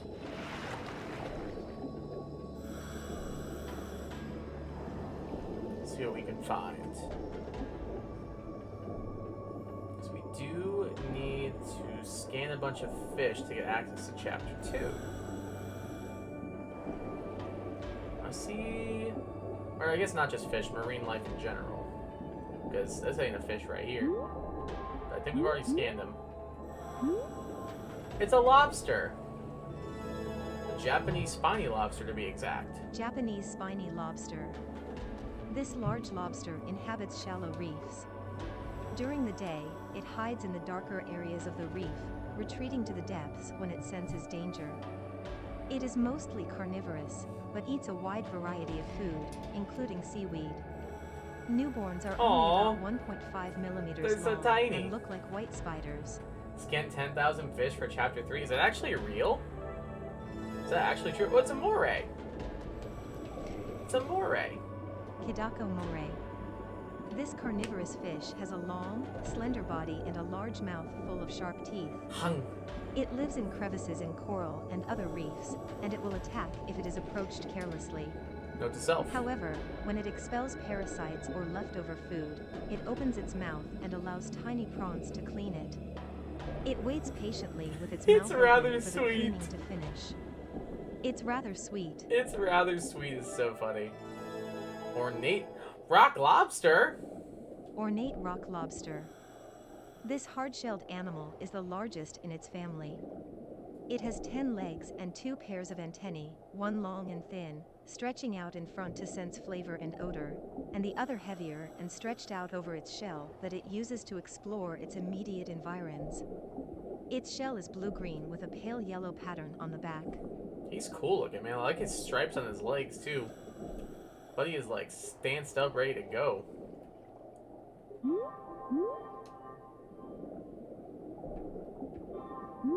See whatever you are. Let's just keep looking around, see what we can find. Maybe we'll get lucky and find some more creatures.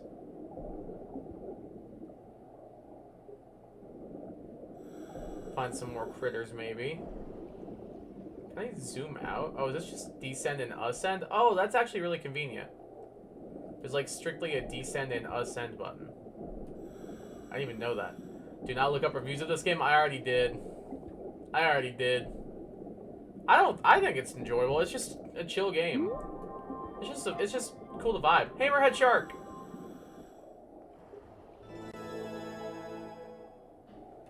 Scalloped hammerhead. But no, I did look up reviews. Named for its distinctive head, which protrudes to the left and right, it has eyes and nostrils at the very end of each side and is said to have heightened senses of smell and sight. Its unique shape also acts like a rudder, giving it the ability to turn sharply. It dislikes the noise of divers' exhaled bubbles and generally will not approach them. Sorry. But this does not mean there is no risk of attack, and caution is necessary. I'm sorry, my bubbles are ignoring you. Yeah, unfortunately I did see reviews. Apparently people are being less than kind to this game, but I'm having an alright time with it so far. I'm not going in this thing, it's gonna be like this giant epic adventure. Like, I think it's just gonna be a chill vibe. That's all. You can't romance the fish or David or the tablet. 1 out of 5. Yo, true. American lobster. American lobster. This massive lobster can grow to over 1 meter in length. Laughs in Japanese it spider prefers crab. cold waters and lives hidden under rocks. The color varies with the individual's feeding habits. It molts its shell periodically, renewing some internal organs at the same time. It ages slowly due to certain enzymes in its body and lives quite a long time. Definitely still more of a crab guy. Ribbon eel. We've seen the other version of this guy before. Ribbon eel.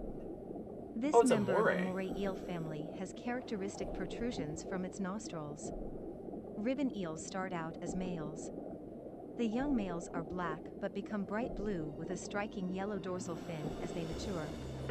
The yellow ribbon eels are fully mature females. Oh, okay. So the blue guys are males and the yellow ones are females. Interesting.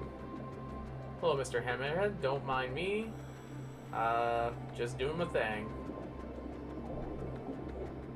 I would never bother you, buddy.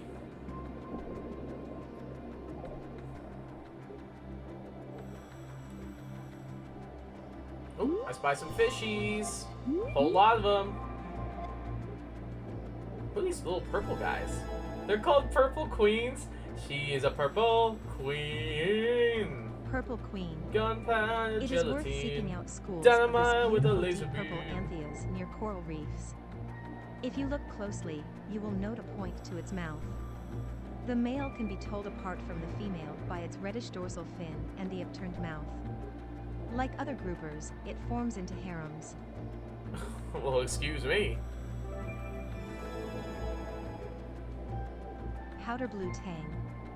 This fish is brightly colored in blue, black, white, and yellow. It has a spine where the tail joins the body that can injure if touched. It is quite territorial and usually lives alone or in pairs. However, it can form up into huge shoals. It lives in shallow water near coral reefs and mainly eats algae.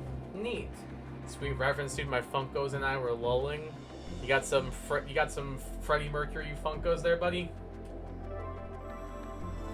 Flying fish, yeah! These guys are so cool. Japanese flying fish.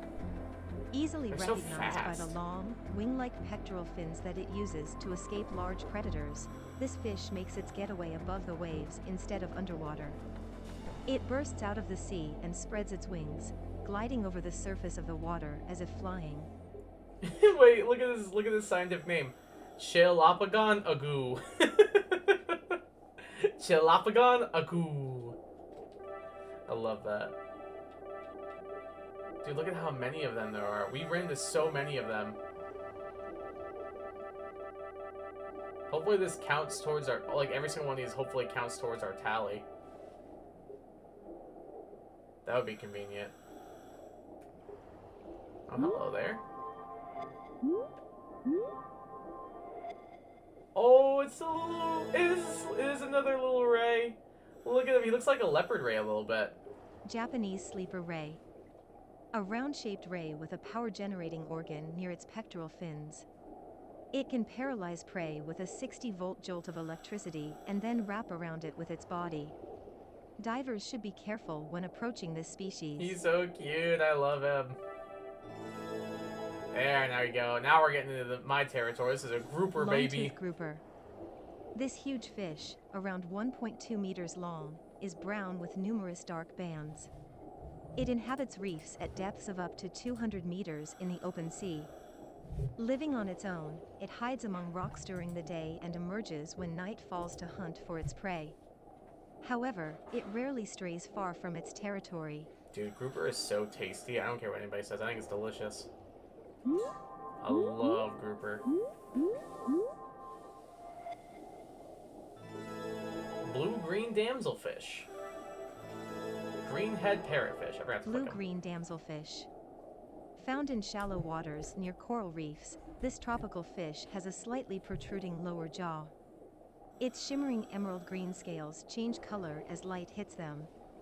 A timid sort, it prefers to swim in groups. In moments of danger, the entire shoal of fish will dart for cover behind corals. Grouper B tier for eating? There's definitely better ones. I'm not disagreeing with that. Green humphead parrotfish. I remember I've seen these guys at aquariums a lot. Or light blue-green, has a head that looks like a big, inflatable crown. When I was in Chicago, they had a couple Males of of them. the species tussle for territory by banging their heads into one another. Boom! The imposing fish lives around rocks and reefs, and unusually, consumes living corals. It also That's eats algae surprising. and crustaceans. That's a parrotfish. Yes, sir. Bowser's parrotfish. Yo, Mario reference? Bowers parrotfish. Oh, Bowers, not Bowser's. This I'm fish can blind. be identified by the striking pattern of orange spots behind its eyes and the orange lines on its dorsal fin. An herbivore, it nibbles algae off of rock. The chewed rock then becomes white sand, making up part of the beaches near coral reefs. At night, it wraps itself in mucus to sleep. Ew. Can you imagine just like, achoo! Alright, time to go to bed. Bigfin reef squid. Bigfin reef squid. This species typically lives in deep waters, What's it doing though here, it has then? been known to come into shallow waters during spawning season. Must be spawning season. Alright. It swims by wiggling the semicircular, transparent fins on its body, and observes its surroundings with its small, shiny eyes. These eyes, covered with a protective membrane, offer a wide field of view and allow this creature to spot potential predators from almost any direction. Meow. Painted sweet lips. Hey there, sweet lips. Painted sweet lips.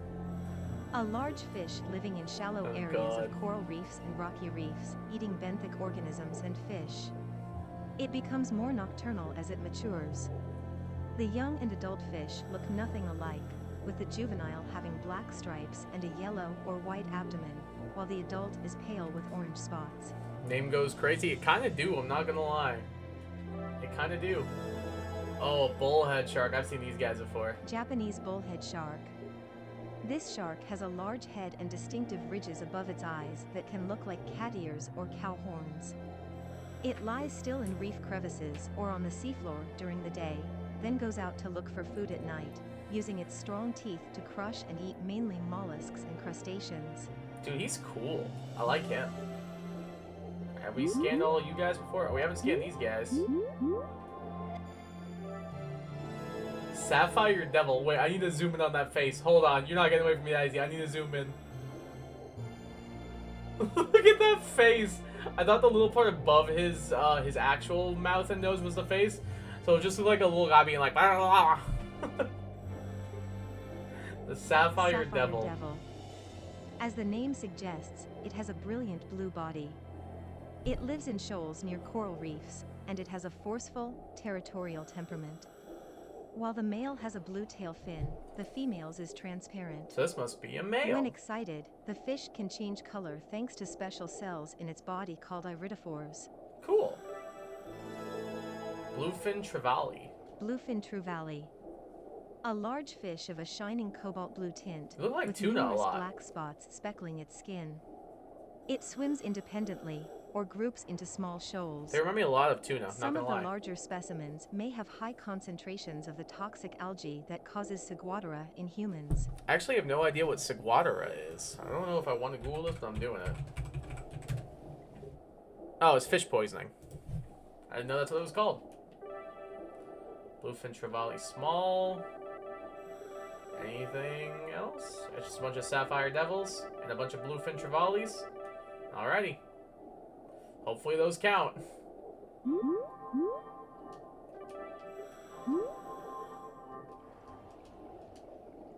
Where are you guys? Did I check y'all out already?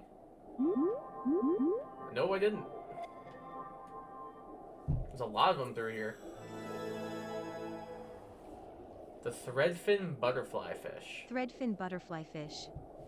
It has a black circular pattern at the rear of its dorsal fin, from which a filament trails. The fish inhabits coral reefs and feeds on coral polyps and sea anemones with its mouth of small, hair-like teeth. Its range is quite vast, and it can be found in many different places across the ocean. While it may sometimes form schools, it is most often found alone or in pairs. Cool. Speckled butterfly fish. Lots of butterfly fish, apparently. Speckled butterfly fish. A pale yellow fish with dark spots. There are many similar varieties of butterfly fish, making it hard to tell which is which, but this species is easy to pick out due to its unique pattern. It lives in shallow areas of coral reefs and is an omnivore, eating algae and other benthic organisms. We got some big boys in there, some small boys in there. Dude, there's so many flying fish. There's so many of them. I don't see if we guys anything else new in there. I'm just gonna skip through.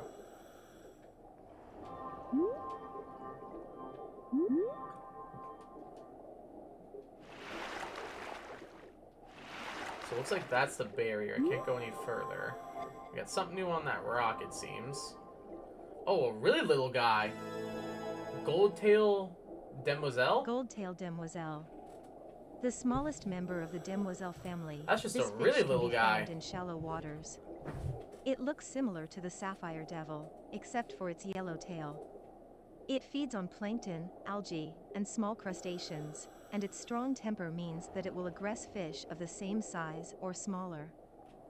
I was gonna say bigger. I just want to see this thing like roll up on a great white, like, you want to tussle? Like, that is a very funny mental image. I'm not gonna lie. What the heck? Oh god, that scared me.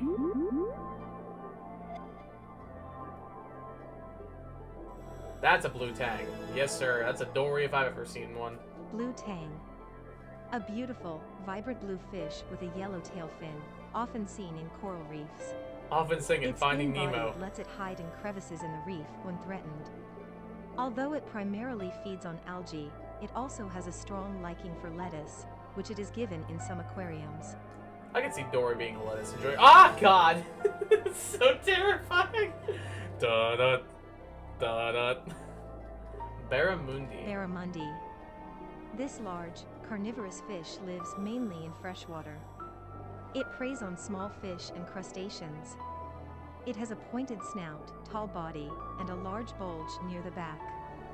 As it is similar to the Japanese lates, it was once thought to be the same species. It is strongly territorial, and popular among anglers worldwide.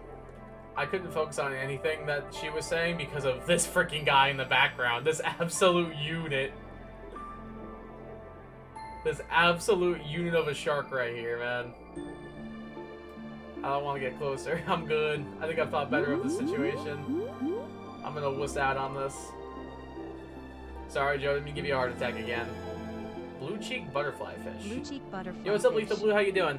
This fish, Yo, we popular fishing, choice true. for We aquariums, diving. is yellow with a mask-like pattern around its eyes.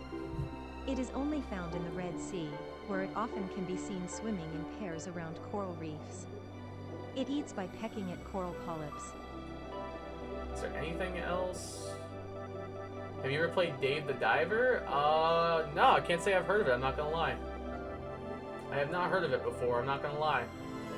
Oh, there was some stuff down here. Pearl spot chromis, or chromis. Pearl spot chromis. This fish has big eyes for its small body, and lives in large groups near coral reefs and rocks. Its body color can vary from gray to dark brown and other colors, and it may have white spots near its fin or tail.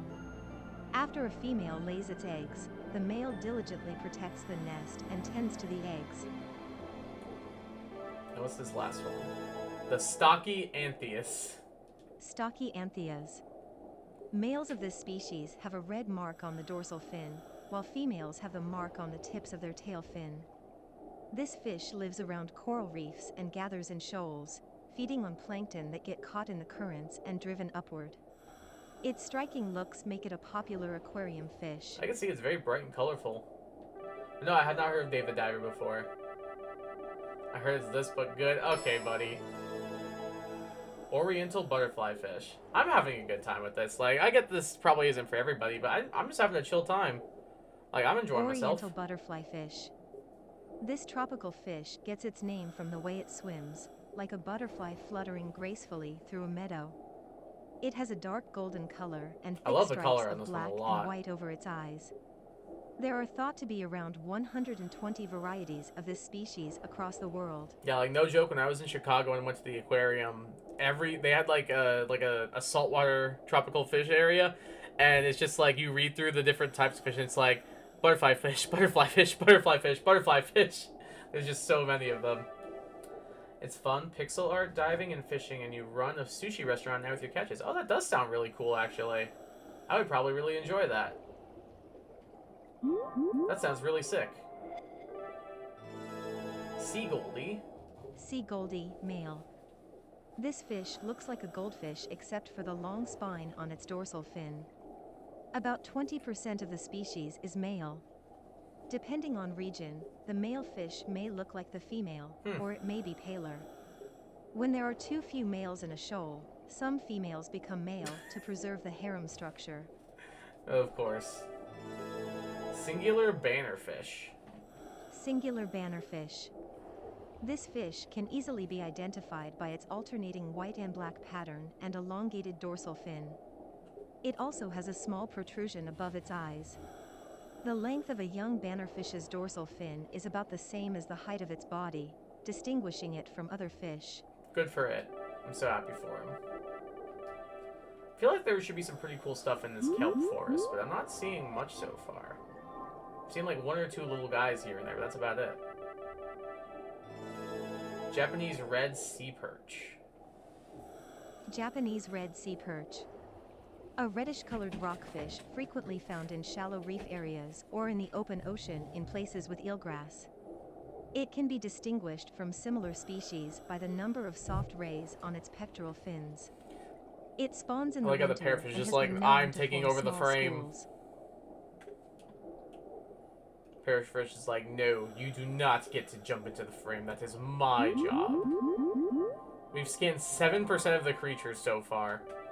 We're making progress. Spiny-tooth parrotfish. Spiny-tooth parrotfish. The color of this small fish species varies from green to dark brown to almost gray, but it can be identified by the pink lines running from its eyes to its mouth, and the pattern of white dots on its body. There can sometimes be dark spots next to the pectoral fins. It mainly eats seaweed. Cool. And a striped sea perch. A couple different types of sea perch around here, it seems. Striped sea perch. One of the largest members of the surf perch family, reaching up to 40 centimeters in length. The sides of its body are flat, giving it a similar shape to a sea bream, and its dark scales are lined with beautiful stripes. Yeah, the stripes on this thing are really pretty. It's mainly found in areas with lots of kelp, and it is a carnivore, subsisting on shellfish. This from Dolphin Emulator? No, it's on the Switch. Was it nighttime? It's all dark and spooky. This violin in the background is really nice, I'm not gonna lie. Whoa, you're cool! I like this guy! Wait, he's so cool looking! Dude, look at he's so cool! He's so cool, look at him! I really like this guy. Clown wrasse. This fish lives in coral reefs and around sandy areas. While young, it is orange and white, like a clownfish, but the adult's body has a glowing constellation of blue speckles. At night, it darts under the sand to make itself hidden from view. It is known to be gentle and easy to raise. I want one then. If it's gentle and easy to raise, I want one. Rainbow fish looking at it. You missed the parrotfish, that's what a rainbow fish looks like. Yeah, he was cool, I liked him. He was really neat. I really, really liked that guy, he was dope. Oh, I think we've reached the corner, it seems. It appears we've reached the corner of the map, so we can't go any further this way. There's something in here? Is that a barracuda? No, it's not. Banded hound shark. Banded hound shark. This fish has a wide head and slightly rounded mouth surrounded by lobes of skin. It is ovoviviparous, meaning the eggs are incubated inside the mother's body. It produces around 20 young that feed on the yolk of their egg. I did Because see it a lives video in where somebody changing thought that habitats, sharks were mammals such as because shallow of coastal sharks like this waters, thing. It is not overly affected by environmental change. It is often kept in aquariums because it is docile and easy to breed. Yeah, he seems like a cool dude. You ain't nothing but a hound shark. Good one, Mike. Good one.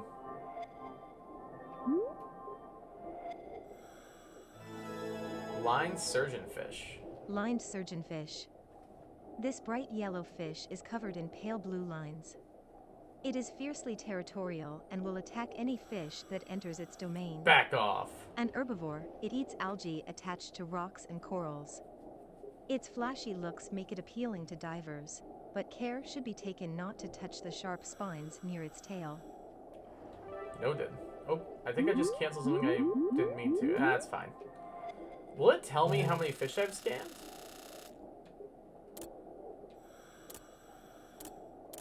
Does it tell me how many fish I've scanned?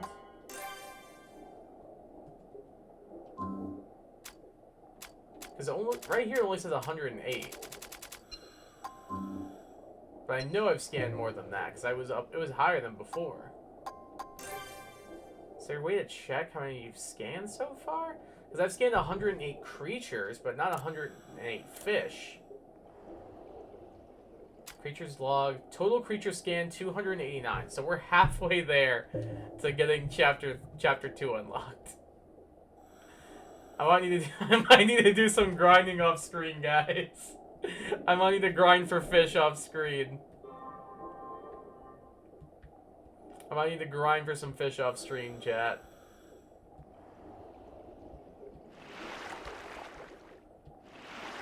I'll see what I can do. These guys all look cool.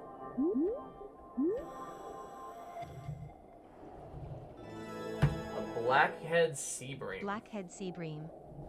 A slightly larger, black-colored sea bream. While it may be migratory, some members of the species prefer to stick to their territory. This species forms small shoals and generally feeds on fish, crustaceans, and mollusks. But because it is an melons. omnivore, it can also be fed with melon. Yo, dude, fish, you and I are... Blackhead sea bream, you and I are one the same. We both love melon. I respect it. Ooh, this guy's cool. White-spotted wrasse. This small tropical fish alters the pattern on its body as it grows up, the mesh-like look of young fish changing to a pattern of evenly spaced dots. This guy's really cool looking. As an adult, it has a splash of yellow at the base of its tail with a border of black. It is found in reefs and feeds on crustaceans and polychaetes. So this guy is definitely a bit of an old guy. Surf perch. Surf perch. The surf perch can primarily be found in sandy mudlands and shallow rocky areas, and feeds on crustaceans and algae. It is an almost silvery white color, often with hints of blue or red, and has a lateral line running along its body. It is sometimes mistaken for the species Ditrema teminki pacificum and Ditrema jordani. Of course, how could I have not known that? Spanish hogfish. Spanish hogfish. A fish of the Labridae family residing in shallow reefs. Though the species always has beautiful shades of yellow and purple on its body, the exact patterning differs from fish to fish. It eats small fish and crustaceans and can grow up to 40 centimeters long, with males larger than females. Seems like that was all of them. I wonder if I can technically keep scanning the same fish over and over again, if that would count towards it or Rainbow not. sea perch. This species of surf perch lives in kelp-dense areas and near reefs. At most, it only grows to around 30 centimeters long, making it significantly smaller than its cousin, the striped sea perch. It has dark brown stripes on its back and a muted metallic shine that may not quite live up to the rainbow moniker. I want to see. So, like, there's a bunch of fish right here. If I just, like, scan all these guys real quick. I probably should have checked the amount I was at before I did that. Let's go to logs. No, I mean profile, not logs.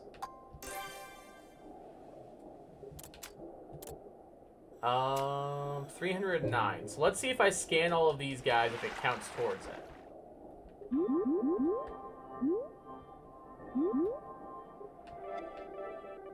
So you're at 309. We are now at 310? What? So I guess it's based on singular fish. So if you can scan fish you've already scanned before, like species-wise, but not like fish-wise. So I can't just scan the same fish 500 times, essentially. Sea Goldie. Oh, it's got like a carp pattern. That's actually so cool looking. Carp pattern. A Goldie with That a actually looks so sick. Makes it look just like a Japanese carp. Since the patterns of these carp are the result of selective breeding by humans, it is unclear how they might have begun presenting among wild fish. It seems only males exhibit these patterns. That thing is so cool looking. I love it. I think that's the way we came from? There's something in there now. I did see we got one new thing. There it is. A samurai squirrelfish. Yo, that's a goated name right there. Samurai squirrelfish. Although the name sounds impressive, this fish doesn't resemble samurai or squirrels. Well, now I'm disappointed. Instead, it has a long, narrow, bright red body with a two-pronged tail fin. It also boasts striking white markings along its fins and tail. Onward. Dang, I'm not gonna lie, I'm a little disappointed that it resembles neither samurai nor squirrel. Like, that's a little disappointing, I'm not gonna lie. Did I accidentally scan something once and then miss it? Like, where did I miss?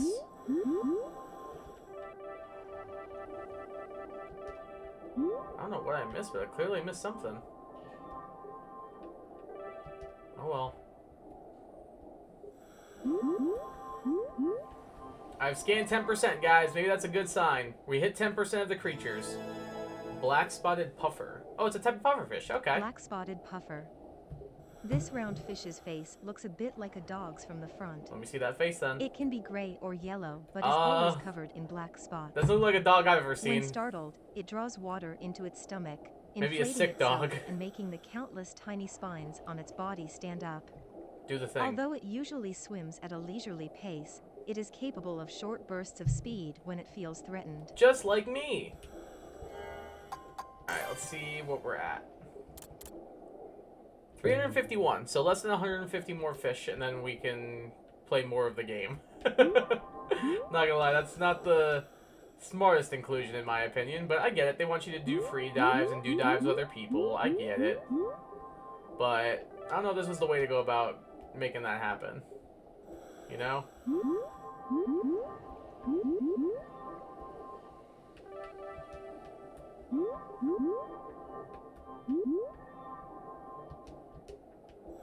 Saw something new over here, I think. I see a couple of new guys. Nope. I was wrong. Got another carp. Alright, let's see where we're at now. 368.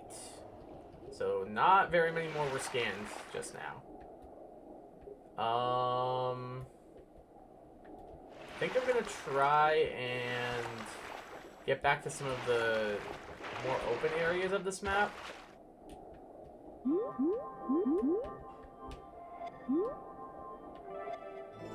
We got a fire goby, just a little guy. Fire goby.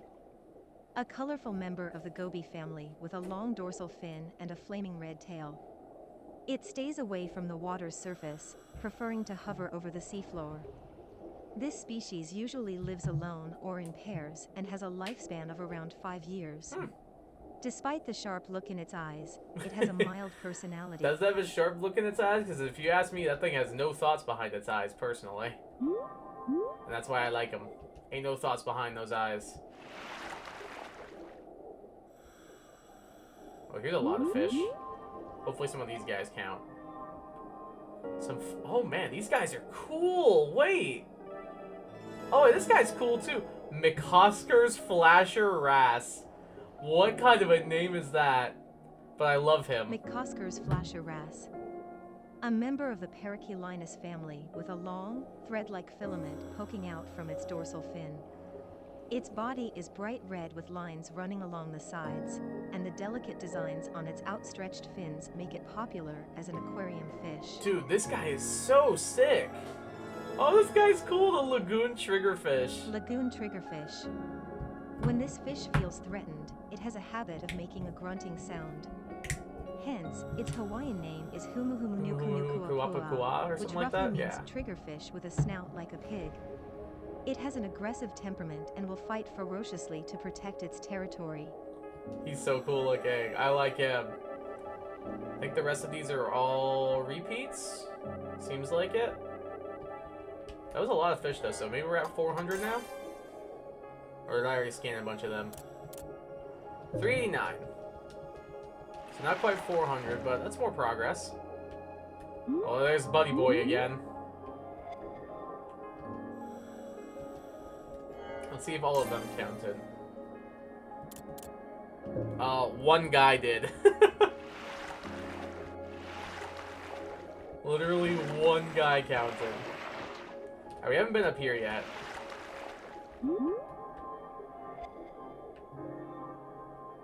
Bullhead shark. The Harlequin Sweet Lips. Harlequin sweet lips. When young, Tell me more this about your fish sweet is lips, dark stud. with 7 large white spots. As it grows and the white spots expand, spots the same color as the main body start to appear inside the white ones, and eventually it becomes pale with many dark spots. The golden cuttlefish! Let's go! These guys are so sick! Golden cuttlefish. This species has 10 arms, 2 of which are tentacles capable of expanding, contracting, and being stored in pockets on its body. It is able to change its appearance using the many pigment cells covering its surface. It is even able to change its actual physical shape at the same time. These guys are so sick. I love Golden cuttlefish. They're so freaking cool, man. They're such cool creatures. I'll just call them Pokemon. I'm not gonna lie. Leopard rays! Yes! Let's go! These are my favorite stingrays. Leopard whipray. This species can be recognized by the leopard pattern on its back. Its tail, twice as long as its body, has a venomous stinger at the tip. It is not very active and spends They're most so of its time buried in the sandy cute. seafloor. I love them so much. They're so cute. They're such cool dudes. I love it, man. They're so freaking cool. Sunset Antheus. Sunset antheas. This fish has a halo of violet on its head. The male is often pink or purple, whereas the female will wear a more subdued yellow. Since it lives in deep-sea coral reefs, it has rarely been observed, Wow. but it is known to swim together with closely related species. It only my grows to gosh. about 8 centimeters long. It's so tiny. Just a tiny little guy I talk about. Alright, profile. What are we at? 421. Oh, we can't even be at 420. Come on, game. Why you gotta do me like that? Don't do me like that. Don't do me like that. Hi, Mr. Leopard Ray. You're so sick. I love ya. Marine...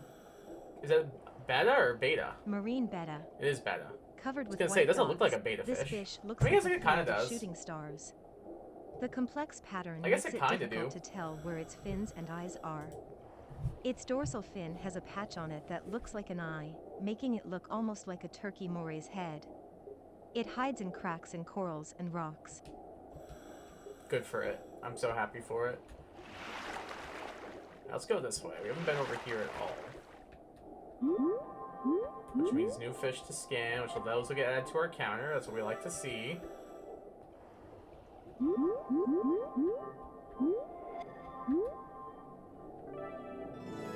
A yellow boxfish young. Look at how little he is, man!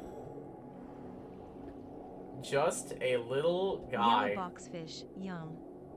A fish that migrates with the seasons. It has a boxy, Look at distended how little appearance he with rock is. spots all over its He's body. so cubical. While the juvenile is quite colorful, the adult is a darker, more subdued shade. When it senses danger, it emits a poisonous mucus from its skin, making it a dangerous fish for humans to approach. I won't approach you, I promise. I don't want you to ink on yourself. Razorfish, yeah, I've seen these guys before. Razorfish. This species is noted for swimming in a vertical pose with its head downward. They're so sick. It looks more like a floating object than a fish, and is often mistaken for seaweed. When it senses danger, it can flip horizontal and escape at considerable speed. You do that, buddy. You guys having fun there? There wasn't even a squid on the screen.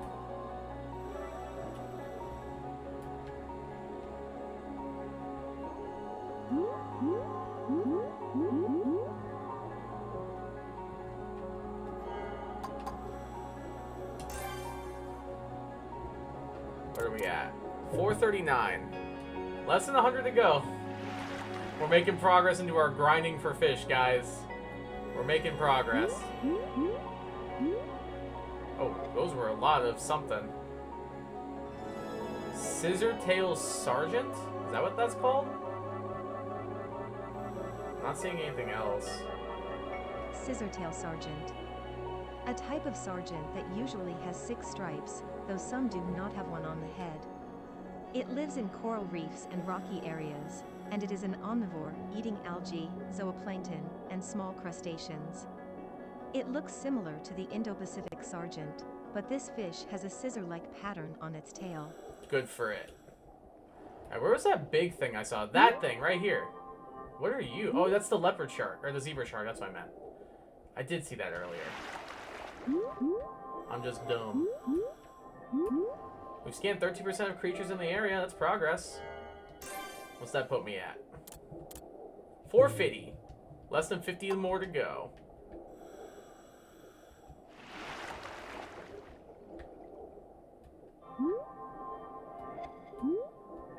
Got a new type of stingray over here. You know all about that life. The red stingray, to be specific. Red stingray.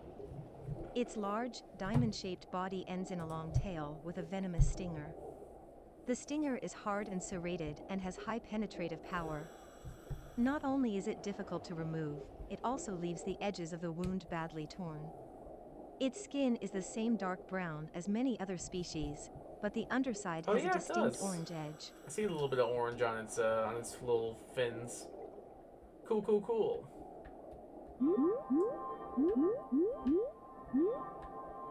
Alright, I wonder if that was any of the fish. That was a lot of fish, I'm not gonna lie. Was that all? That only puts us at 465, dude? Come on. Oh, what's this? I found something. As you approach the ancient disc, it felt as though someone's voice coming from a long ways off was echoing inside your head. Return here while swimming aside a shark favoring white.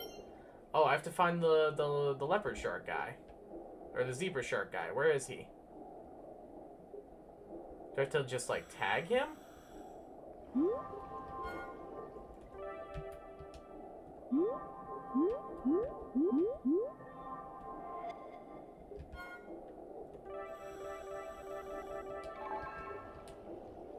Is there a way to, like, make him follow me, or is this just enough?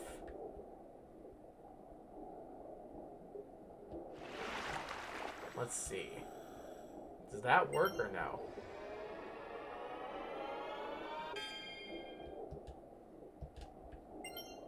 I guess he just has to actually come with me.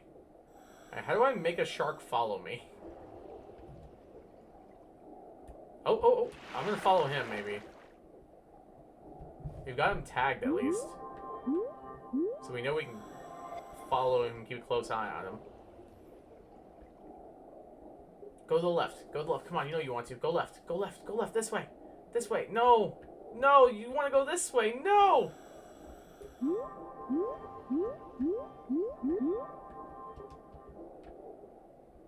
Buddy, you want to go toward the giant disc on the ground? Please? I want to show you this. Come here. It says that I'm supposed to take you here, and I don't know how. Can you come this way? Buddy? Please?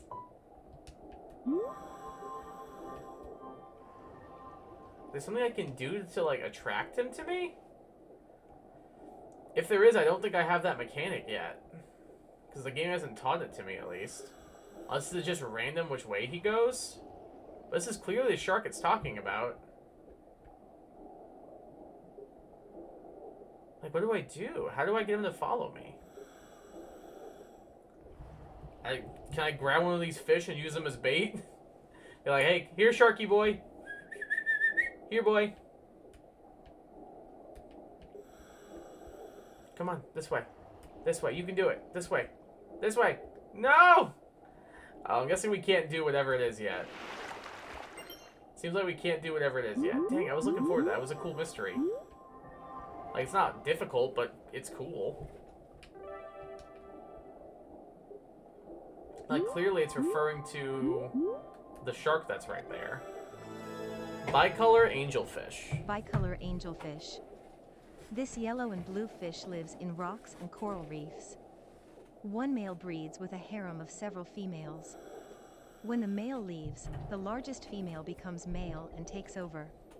Smaller females do not change sex, as they would not be able to participate in the harem without gaining size. Respect. Honestly, respect. 487.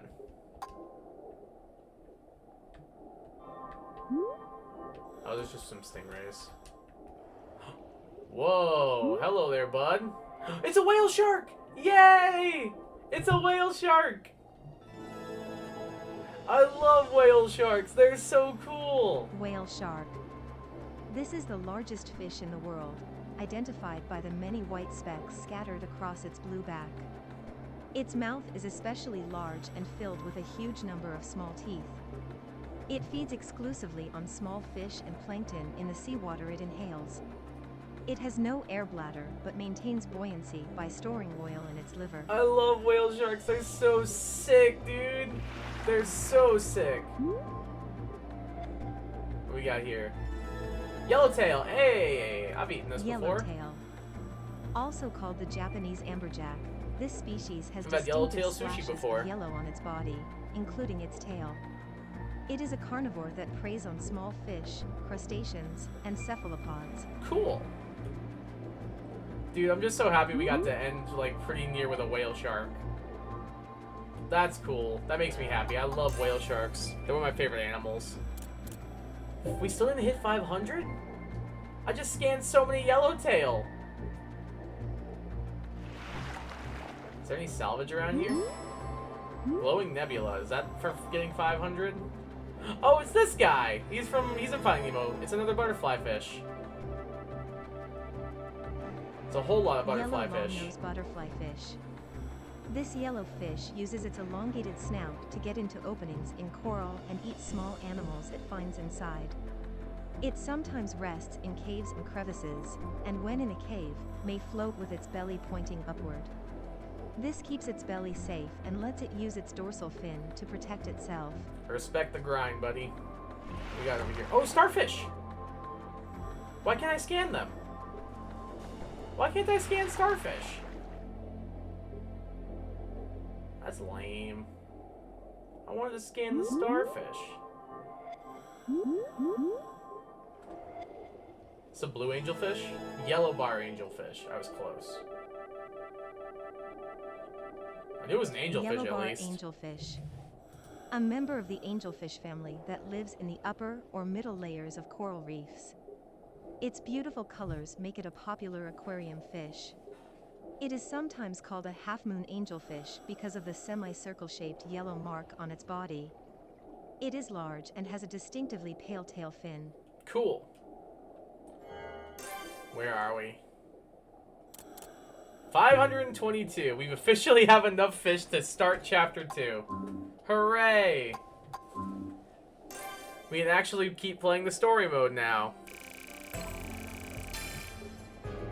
And I only went up 1 rank for that, dude? Creature dive capacity 30. So does that mean I can scan 30 fish at once, I'm guessing? I'm guessing that's what that means? Yeah, I didn't find any salvage that time. Like, not a single thing. I knew how to solve one of the puzzles. I just didn't know how to get that shark to follow me.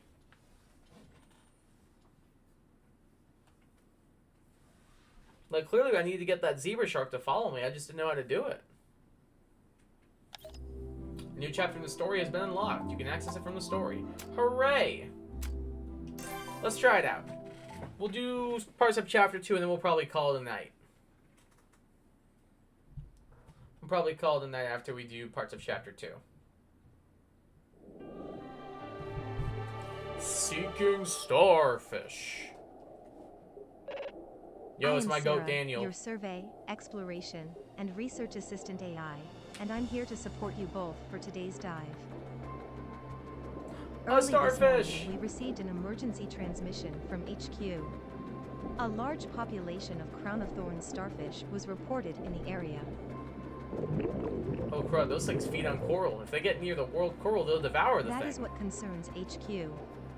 You've been tasked with investigating the problem. Please scan 10 starfish each so HQ can learn how to resolve the situation. Aye aye, Captain. How hard can it be to find 10 starfish? I found one! Dude, they look so... Oh, this is, like Marini Toxapex. You found one. Nice work. This reminds me a lot of Marini Toxapex. Crown of thorns starfish. This starfish both lives in and preys on coral reefs.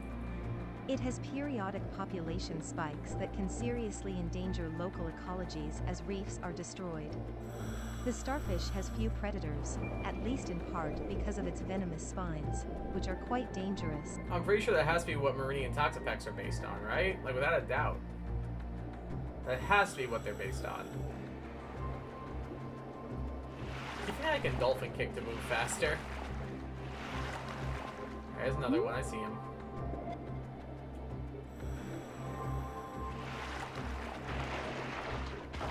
Just gotta keep our eyes open. Look for some more starfish. There's one.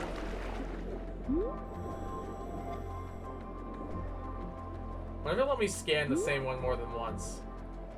Nah.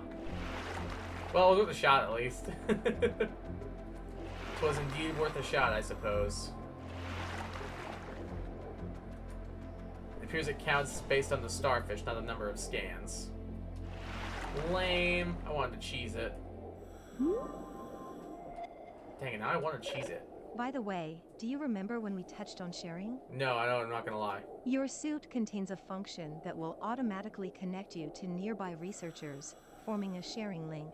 Is this how I get the shark to follow me? The sharing functionality is what allows you both to share data with each other on this dive. The more sharing links you have, the more rewards you'll receive and the more tags you will get. I recommend forming as many of these connections as you can. So does that mean I should tag this thing? I'll do the soy pod, sure. Think I'm doing that right? I don't know. Maybe I am, maybe I'm not. It's fine. You get the sun, buddy. Just for you, fam. You get to be a sun. Because I almost said Cacturn. Because Meridian Toxapex are radiant. Those Pokemon are radiant. They radiate sunshine and happiness. Because everyone just loves fighting them. You get whatever that is. The dinner plate. I don't know what it is, but it looks like a dinner plate. It's just a way of letting players be like, oh yeah, I've eaten that before. Is that why one's a dinner plate? Or is it supposed to be something else? Good job.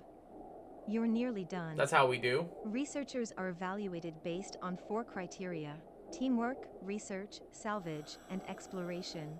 It's always a good idea to check your evaluation and see how you might do better next time. Note to self, explore more. I'm guessing that's my evaluation. Do more exploring, probably. Squid.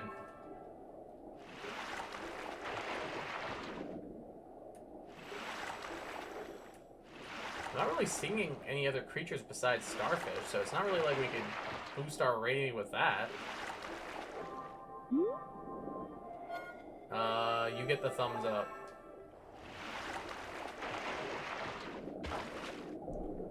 Just gotta find one more.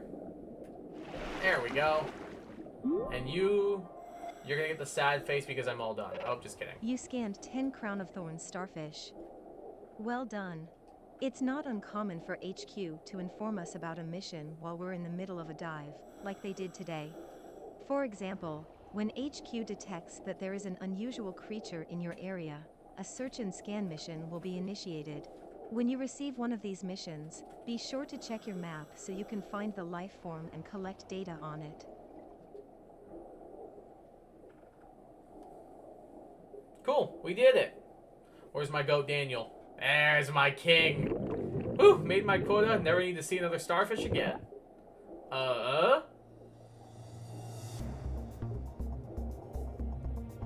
Joe, if you're here, don't look. Sharks, we got sharks here. These appear to be tiger sharks, an aggressive and highly omnivorous species. I've caught a tiger shark before, fun fact for you.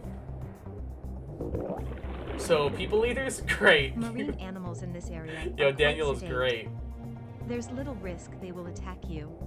The light has a calming effect on them. That's good. I know, but you don't understand how scary it is. They don't need software. Yo, Daniel is my goat.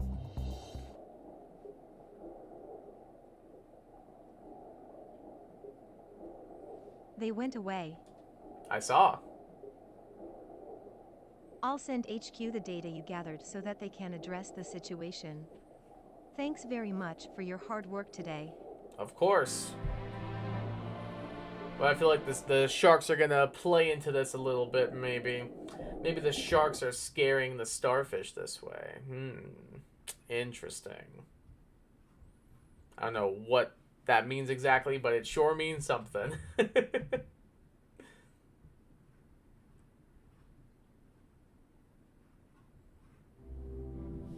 Alright, we did it. So what do I have to do to unlock this? 1,000 times? Alright, I'm going to bed, y'all. I'm not gonna go scan 500 more fish on stream for you guys. We'll wrap up right here. And I'll scan 1,000 fish in between now and the next time we play this game. Thank you guys for checking out the video. Bit of a different stream, like I said. It's a little bit more chill, a little bit more low-key, just kind of vibing, not doing a whole lot of talking, just letting the game kind of play out, do its own thing for me. Just kind of enjoying a little chill time. So hopefully, even though it was different, I wasn't talking as much. Hopefully you guys still enjoyed it. Just kind of a vibing stream. I don't know. I had a good time. I like this game. It seems like it's getting a lot of hate because it's pretty simplistic and like it doesn't lean too much into the roguelike elements. It leans too little or not enough most of the time. So I don't know. I'm still having a good time because I'm just a science nerd. So like it's just in my nature. But I completely understand if people don't like it. Like, I 1000% get it. But I'm still having fun. Maybe we'll keep this going. I'm not sure. If there's demand for it, I will. Otherwise, like, we can always just move back to XD. It's fine. I don't think anybody's going to be too bent out of shape. But if there's demand for it, I'll keep playing this because I'm having a good time. Make sure you guys leave a like on the stream. It helps me out a ton. Lets new people possibly see the stream who I want to join, hang out, come and vibe with us. I'd really appreciate that. Also, subscribe if you are new around here. Definitely do that. We're on our way to 500 subscribers. It's my goal for the end of the year. I'd really appreciate if you could help me hit that. It'd mean a lot to me. That is all I got for you guys. We'll be back tomorrow night with some more Pokemon XD Gale of Darkness. And that's basically all I got. I'll catch you all in the next stream. Until then, y'all already know what I'm going to say. Keep it real and peace.